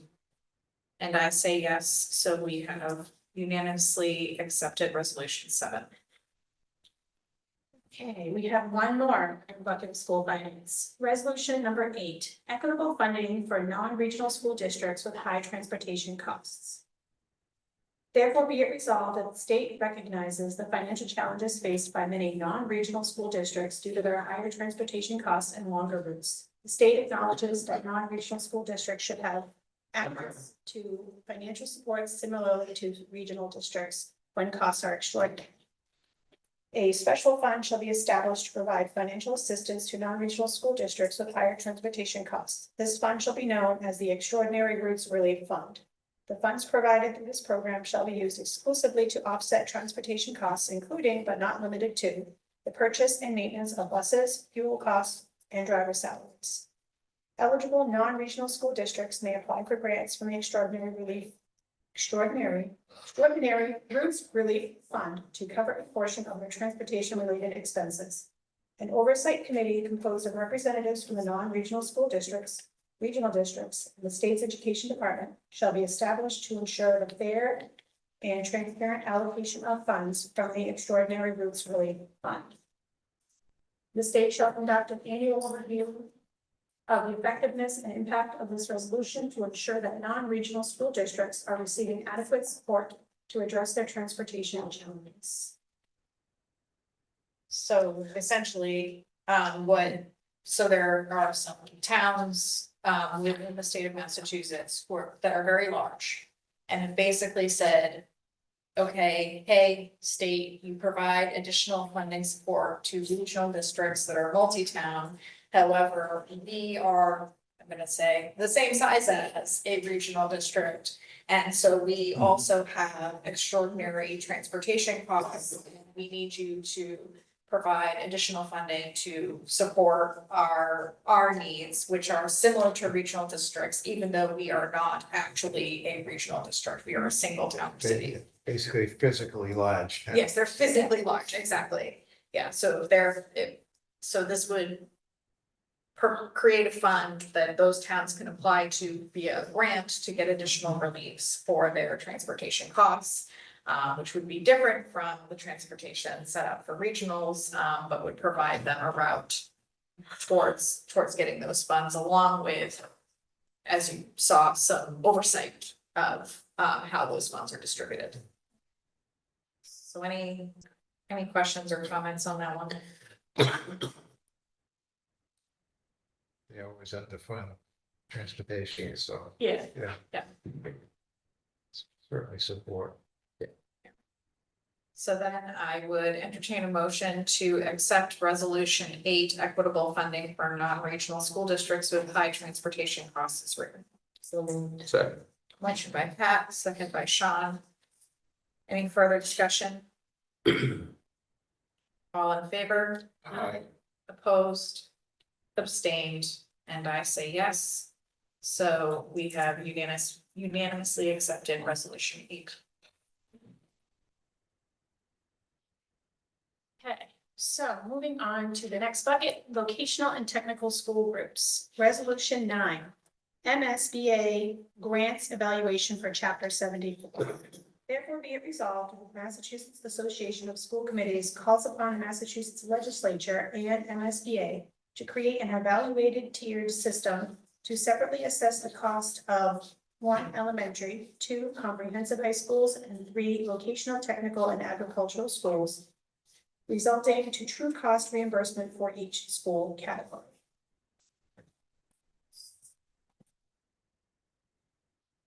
The comment from the learning lunch on this was pointing out that the building costs for the technical schools are much higher because just the nature of, the space requirements to safely teach these vocations and trades are much higher than the cost, the space requirements to, let's say, teach ELA. Someone has a feeling on this. Must be tough with 18 towns paying into it. There really wasn't a ton of discussion on this, other than a couple vocational districts saying that their costs for these buildings were extraordinarily high, and therefore they wanted different funding. I thought they already had. Well, this is where things get difficult, because we know that our lived experience of our vocational schools is that they are able to construct new buildings without seeming to have much financial hardship, in comparison to regional school districts or town school districts who go to extraordinary lengths to repair 50-year-old roofs. And there was not much discussion around it, other than a few regionals describing the different needs that they have versus a traditional school setting. So I don't have much to give you other than that people were I already, largely silent. Yeah. maybe I'm mistaken, but at least they used to get paid more per square foot for vocationals already, so I don't, looks like they're asking for more. And we take more too if we could.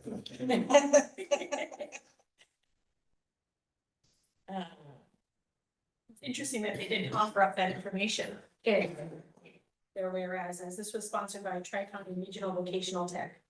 It's just like, I know high schools and elementary schools get different per square foot funding, so positive that they do too, so. So I think.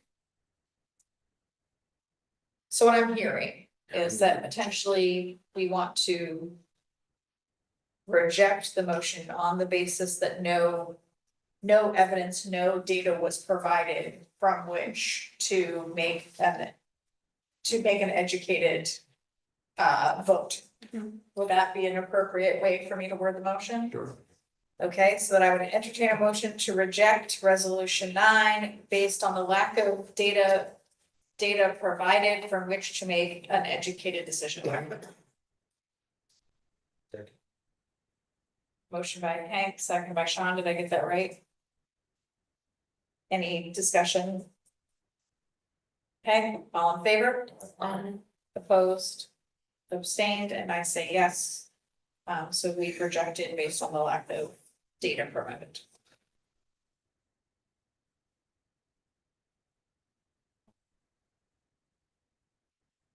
One more, under vocational technical school groups, we are to resolution 10, expansion and capacity in chapter 74 vocational technical programs.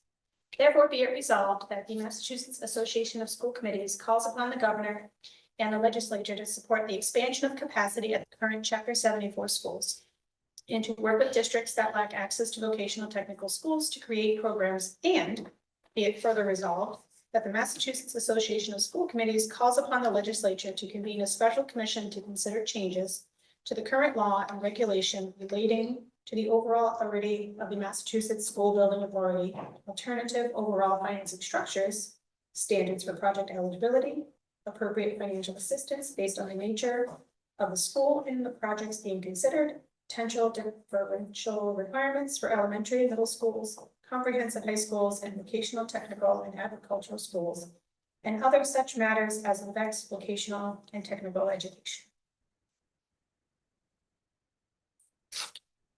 So this is personal opinion. I had a big problem with one of the whereas. In the sense that it says, whereas chapter 74 schools serve a higher percentage of students with IEPs and 504s. Where there have been a lot of recent articles saying the opposite about vocational schools and their equity in acceptance of students. Yeah, my understanding is right, and listen, I'm gonna use them as the example. My understanding is you have to score to get your money taken out, like. You have to have grades. And so. I don't know if that's true. I would love to see that data. I would tend to agree with you. That one got under my skin a little bit, I'm gonna be honest, especially since there have been so many articles recently showing that the data does not support this statement at all. And that is I can't say that that's true for all vocational schools, but I know that for Worcester, there was a huge article relatively recently, as well as about Monty Tech, and a few other local schools. Reading the room, should I entertain a motion to reject resolution 9? 10. Oh, sorry. Did I get lost? Well, you know what's confusing is. I'm sorry, resolution 10, it's this, the way that they construct this. I would entertain a motion to reject resolution 10, expansion and capacity in chapter 74 vocational technical programs. So moved. Motion by Sean. Second by Kat. Any further discussion? All in favor? Opposed, abstained, and I say yes. So that is rejected unanimously. Now, we get to move to the expiring resolution, so just to, if I understood you correctly, we basically have to re-vote on all of these, Well, and determine whether they keep them or whether. And we have a couple choices here. We can try, since they didn't even number them, of No, course, we could try to vote on them as a whole. Like a consent agenda, or we could go through them one by one. And they did give the information on all the whereases and therefore their resolves for each one. So. The way they do this at the, this helps the delegate assembly, is they open the floor first to say, are there any resolutions today that we want held for discussion and individual vote? So if someone says, yeah, I got an issue with 1, 3, and 10, the rest of them, there's an attempt to vote on them as a body, as a group first, to move those out of the way. And then we go painfully through each of the individual ones that were held for discussion. So that could be a great way for us to consider. There are 11 in total, and I do have I can offer numbering if that would help us keep track. So I like that suggestion, Heather. If we can, I'm gonna give everybody a couple of minutes to run through these. And if you could let me know any that you would like to consider separately from a larger vote.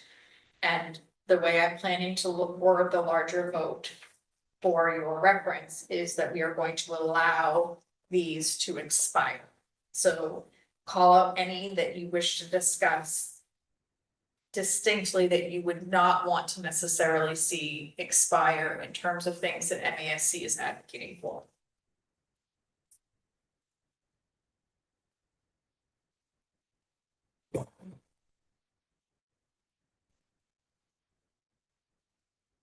Yes, I'm a little confused. There's some, it says, some of these are already approved. So these have already been, these are all resolutions that have been previously approved. Some of their dates are more than 3 years old, because last year we voted to amend their bylaw so that anything older than 3 years would expire. And there was, that way there's a chance to review them and say, are these even still worthwhile causes or not? But they already been approved, They've been approved, but based on the new bylaw, they hit their expiration date, kind of like your gallon of milk in the fridge, so they're thrown out.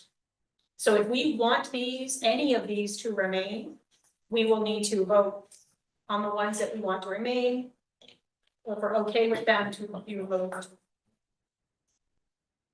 They're trying to make sure that we don't just continuously add to the things that they're advocating for, so that they have a reasonable number of items for which they're advocating. And so essentially they're asking of the things that we all agree to advocate for, what are we letting go of? It would be helpful if maybe they supplied some information on where we stand in that process of them advocating for these things. Has there been any progress towards these things? And I was unable to find that information as well. it's hard to decide. I mean, some we know, like the Native American mascots, right? We know that that's, held up in legislature. There's some things that still have. And there are some proactive ones with Don. There's also the state initiative, it's actually been circling the, Circling the drain. well, every year they somehow finds a committee and then, I don't know, so I'm just saying it's there already too. The alternate way for me to word this is to say, if we want to say, these have all been voted on, we feel that they remain important. We want to vote to keep all of these, and we could look through and see if there's any that should be removed. If that. I guess. Yeah, go ahead. still not clear. So they've already approved it. And last year, they were all given every resolution that is on MASC's docket was given an expiration date. Okay. And this- Sorry, but that is- but they advocate for it anymore. Once it expires. So now Correct. every resolution expires after 3 years. Correct. Some of these have an older date than 3 years because that expiration was set last year. Yeah, which also means that potentially every year, we will have a set of expiring resolutions. So what's gonna happen is, Yeah, we just need a longer meeting longer. yeah, no, I just. Well, if they can't get the legislature to do anything in 3 years, they'll probably want 5 years or 4 years. I guess my question is, have they? I'm gonna go back to that, like, have we made any progress? They cannot, just thinking of the Indian mascot thing, that they've had that for years and still haven't done anything with this. So I'm taking a question out of this that I can ask during the delegate assembly. is, where are we getting? Achieved, not achieved. If that's their ask. Probably follow.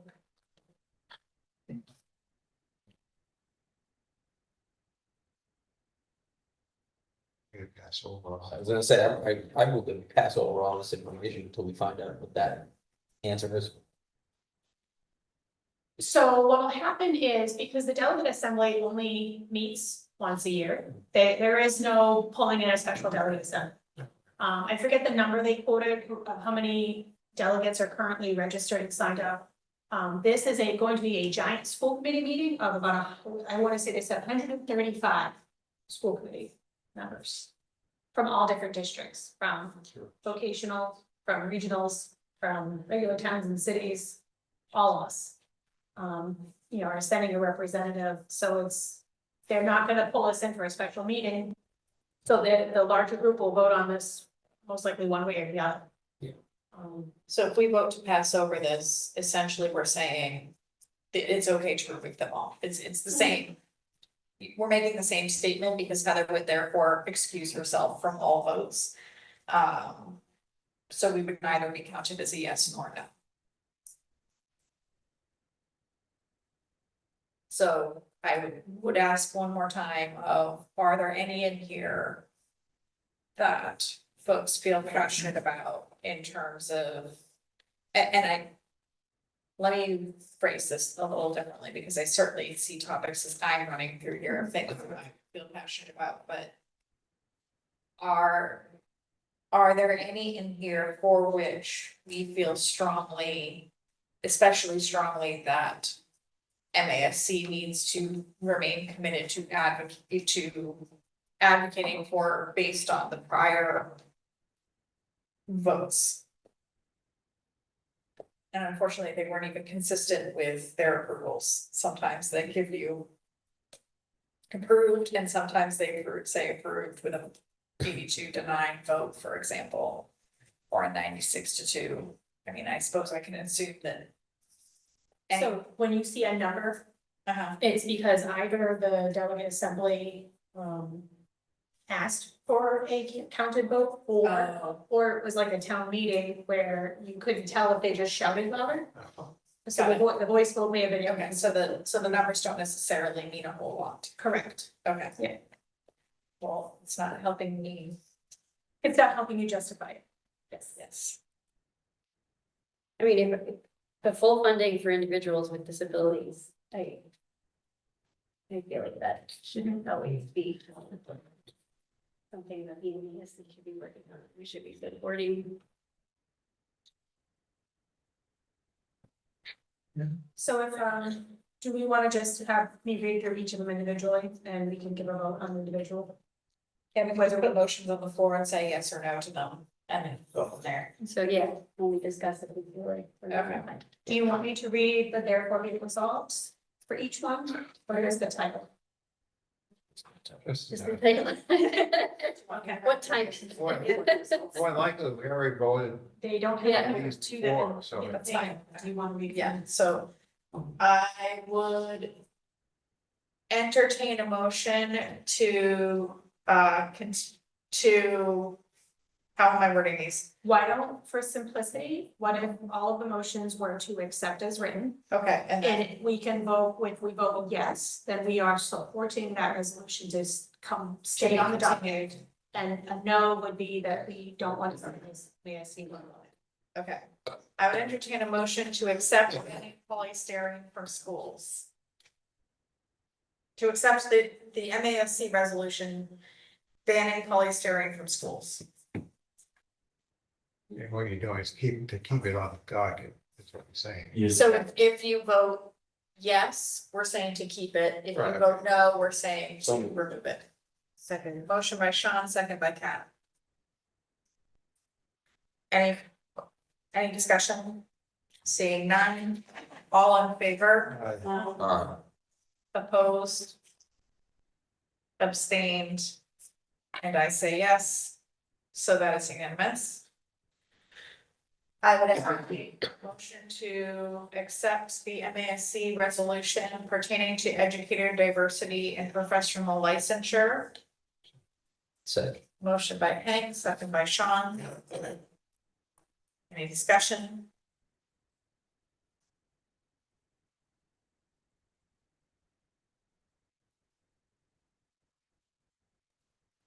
Seeing none, all in favor? Opposed? Abstained?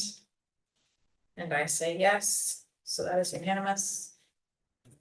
I would entertain a motion to accept the MASC resolution regarding full funding of transportation costs for students in foster care and state care. Motion by Hank, second by Sean. Any discussion? All in favor? Opposed? Abstained? And I say yes, so that is unanimous. I would entertain a motion to accept the MASC resolution related to poverty in children. Motion by Pat, second by Hank. Any discussion? Seeing none, all in favor? Opposed? Abstained? And I say yes, so that is unanimous. I would entertain a motion to accept the MSC resolution related to access to menstrual supplies. Motion by Hank, Second. second by Sean. Any discussion? Seeing none, all in favor? Opposed? Abstained? I say yes, so that is unanimous. I would entertain a motion to accept the MASC resolution related to charter school. Motion by Hank, second by Sean. All in favor? Opposed? Abstained? And I say yes, so that is unanimous. I would entertain a motion to accept the MASC resolution related to charter school reform. You have to climate change. Nope, charter school reform. Or did I just do that one? You I just thought I did just did that one. one. Oh, sorry.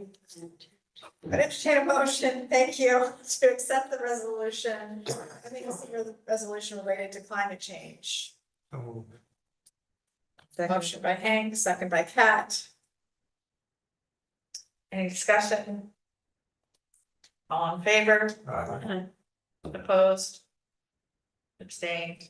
And I say yes, so that's unanimous. I would entertain a motion to accept the MASC resolution related to mandatory recess. Motion by Hank, second by Kat. Any discussion? All in favor? Opposed? Abstained? I say yes. I would entertain a motion to accept the MASC resolution related to school committee anti-racism. Second. Motion by Hank, second by Kat. Any discussion? All in favor? Opposed? Abstained? And I say yes, so that is unanimous. I would entertain a motion to accept the MASC resolution prohibiting the use of Native American mascots. Motion by Hank. Second by Kat. Any discussion? All in Yeah, favor? I have a discussion. This is the one that's still in the court system, right? Isn't this? This is. It's in the legislature right now. They have a bill on the table. Okay. Yeah, Fair. where it is, I couldn't tell you, but there is a bill. Sorry. That's okay. All in favor? Opposed? Abstained? And I say yes, so that is unanimous. I would entertain a motion to accept the MASC resolution related to full funding for Individuals with Disabilities Education Act. So, Motion by Sean, Second. second by Hank. Any discussion? All in favor? Opposed? Abstained? And I say yes. So, there we go. I promise it's not usually this. This is once a year. Okay. It's always a. You can do this once a year. Crash course. Yeah. I'm actually enjoying it. Be our delegate next year. That sounds like. As the delegate, from now to, I'm gonna need. They can attend the delegate assembly without being a member of the conference. So should anybody have that be their barrier to volunteering? As opposed to volunteering me. Nice try. Okay, so next on the docket, this should be considerably easier. Famous last word. So essentially,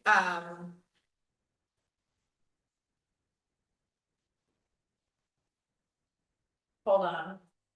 The motion is not aligning to the public content, so I have to. Find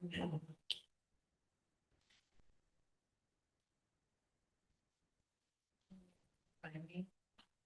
Wait, let me- So. What was the one? So it is the three that we did move forward. Yeah. It was the fourth that we didn't. Do I have that right, Kat? Sorry. Yes, so that's why it's not included. Okay. So it's the motion that's wrong, the public content is correct. Oh, yeah, I see it now. It's in line, it's just stuck. Yeah, okay, never mind, it's me. I have the problem, it's me. So during the district operations meeting, we reviewed a number of technology related policies with Jared Brin. And essentially, we reviewed what was suggested by MASC in order to update the language, to bring it more up to speed with, changes in technology. So these were the ones that were moved forward for first reading. So there was IJND, access to digital resources. The recommendation was to move forward the policy as written by MASC. There is IJNDB, the use of technology and instruction, changing the name to Empowered Digital Use Policy. From Empowered Digital Use Policy to use of technology and instruction. And to accept those changes as suggested. And then there was IJNDC, acceptable use of digital resources, which the proposal had to do with renaming and repurposing the existing policy from internet publication to acceptable use of digital resources. We did put that forward as the subcommittee with the edit, is that they had families would accept the policy, but in fact, families as a whole do not accept the policy. It's the guardians who accept on behalf of the children in the district, and so we wanted to change the language because it was not, kids weren't signing for the forms. So I would give you all a moment to have a look at those and let me know if we need to vote on any of those individually. Or if you have any questions for the district operations. Not seeing anybody raise anything. I would entertain a motion to accept the following for first reading as presented. IJNDB, access to digital resources, IJND, access to digital resources, IJNDB, use of technology and instruction, IJNDC, acceptable use of digital resources with the edit of guardians to replace families as presented. So, Second. Motion by Hank, second by Sean. Any questions or comments? Okay. All in favor? Opposed?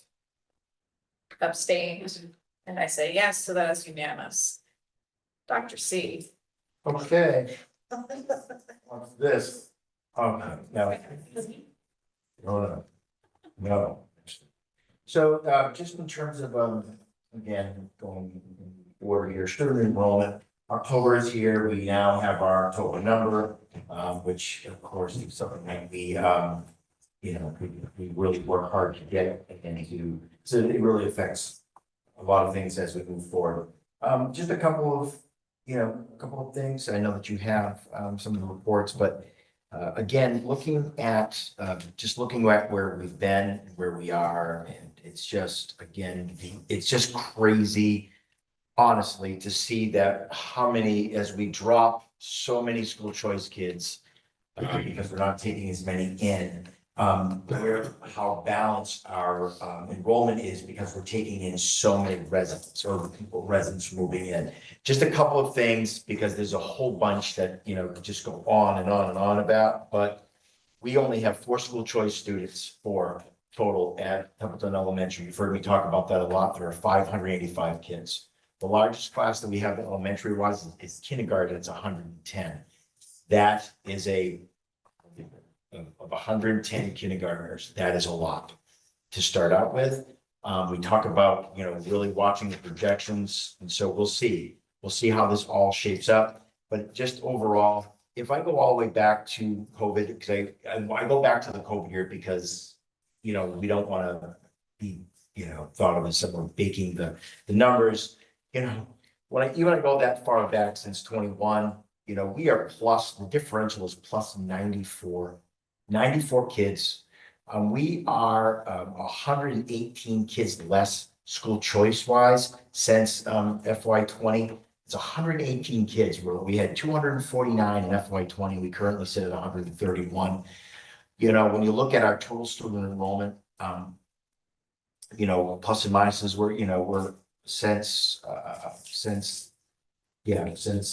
COVID, FY21-ish, we're a difference of a plus 134. So, that's student enrollment. I say it all the time. It doesn't always look it. You're like, well, Chris, you're only plus, a couple of kids year over year, but we lost all these kids to Monty Tech.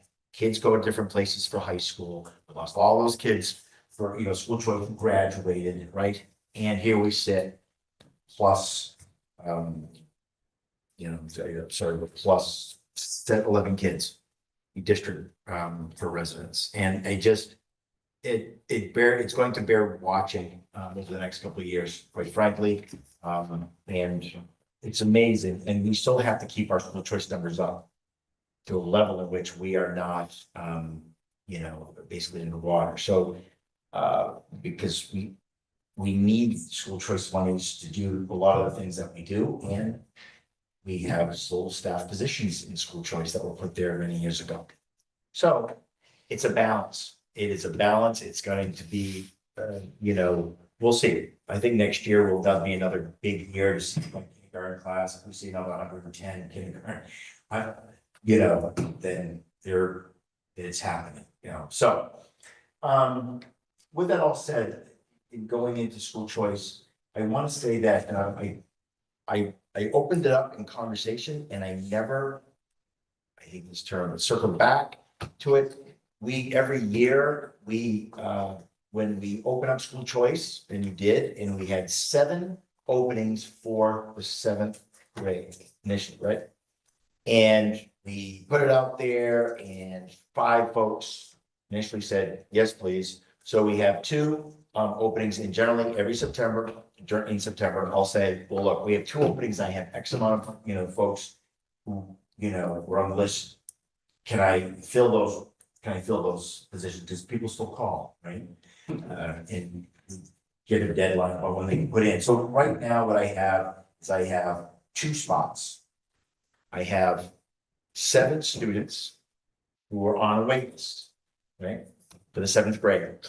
We would do a random draw, and we would fill the 2 spots to make 7. It's important, because at some point we do need to keep these numbers up.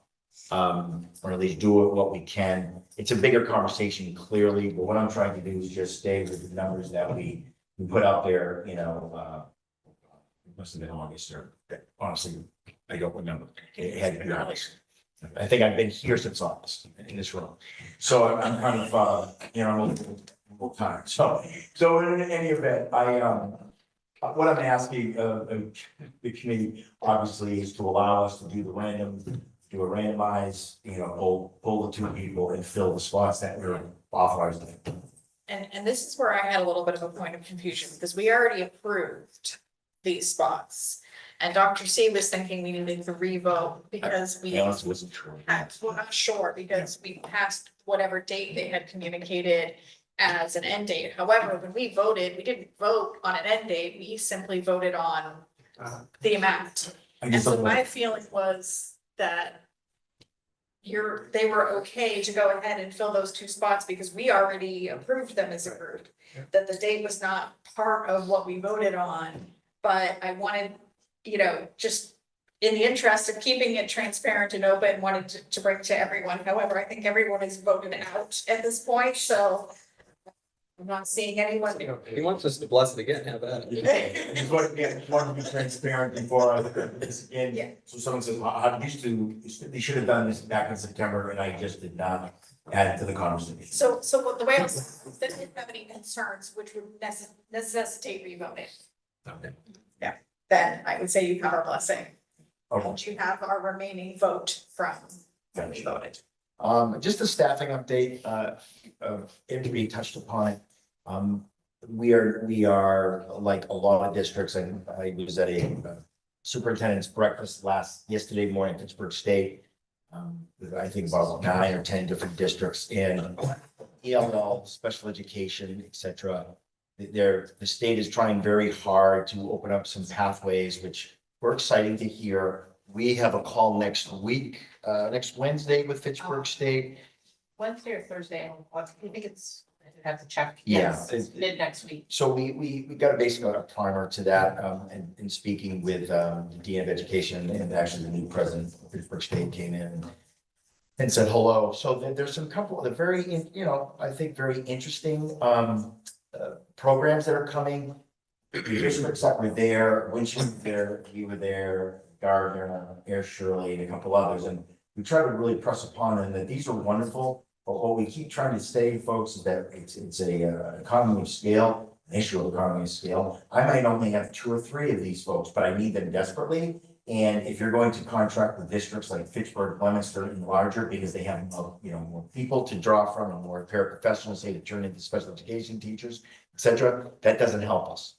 And so we're going to need to think about, you represent a lot of difference. We sent a lot of kids to Fitchburg State. We talked about that. So they were very receptive, and they are acting as the hub for this grant. And we'll see how it goes. Again, we have an informational session coming up next week.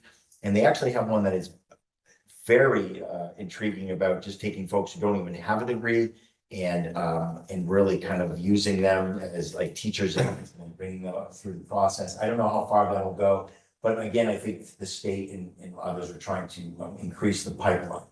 To Emery's point, these staffing agencies are exceptionally, and I would say almost criminally expensive. But we need to fill these positions, so that's what we're doing. And we're trying to, again, we've had the position posted now for, I honestly have lost track how long it's been posted, like a lot of others. We don't get any rights. So, and nor are the districts who surround our neighbors, it's just really hard. All that being said, staffing wise, other than, again, those 2 basic, areas, those 2 areas which happen to be the 6th and 7th grade, we have some para openings which we're trying to fill as well, but otherwise staffing, that's that. We also received a resignation, which I've passed along. Miss Ashley Nagel, who is the assistant PPS director, is moving on to bigger and better things. And we're honestly very sad, but happy, because, for her, for her to go to her new position. We say that, we really don't mean it. We don't want it to be, but it seems like the adult thing to say, so I'll say it here in the form. But no, she's been fantastic. So that posted today. Yep, it's been posted today. He's the PBS director. Ashley is going to give us until like the end of the first week of November. And why would anyone call me? Because I'm sure no one's worried where I am. But the idea of that is that she will stay on for probably a while longer than that. Her new place of employment has been exceptionally welcoming and understanding, that taking someone of that, caliber away just instantaneously very detrimental. So they're gonna work with us about that. She's very amenable. Madam Chair, I believe, unless I'm looking to my yes, I think. I think you have any other updates? No, I don't. I don't. All right, so we have one more piece of business that I'm gonna make some suggestions about how to move through the rest of this agenda. So we do have the ecology school field trip form, and so Dr. C, are you discussing that at all? Well, I think in tandem, we've obviously corrected a lot of mistakes that we made last year. The form has been changed. It's in the 48-hour window because I wanted as much information as we possibly could get, but buses need to be ordered and all of those things. And so I'm content with it. It's gone through everybody, and they just really need it so they can say, hey, bus company, we are committing to you. So to put down their deposits, so they don't lose this or lose that, so they can go. This is all that comes through us every year, so any questions or comments?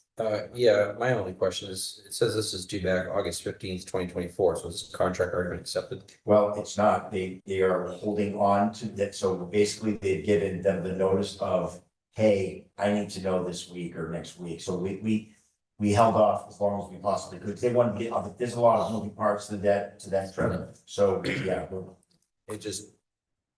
Yep. We're past, so that's why. yeah, we're past, because I wanted more information before we,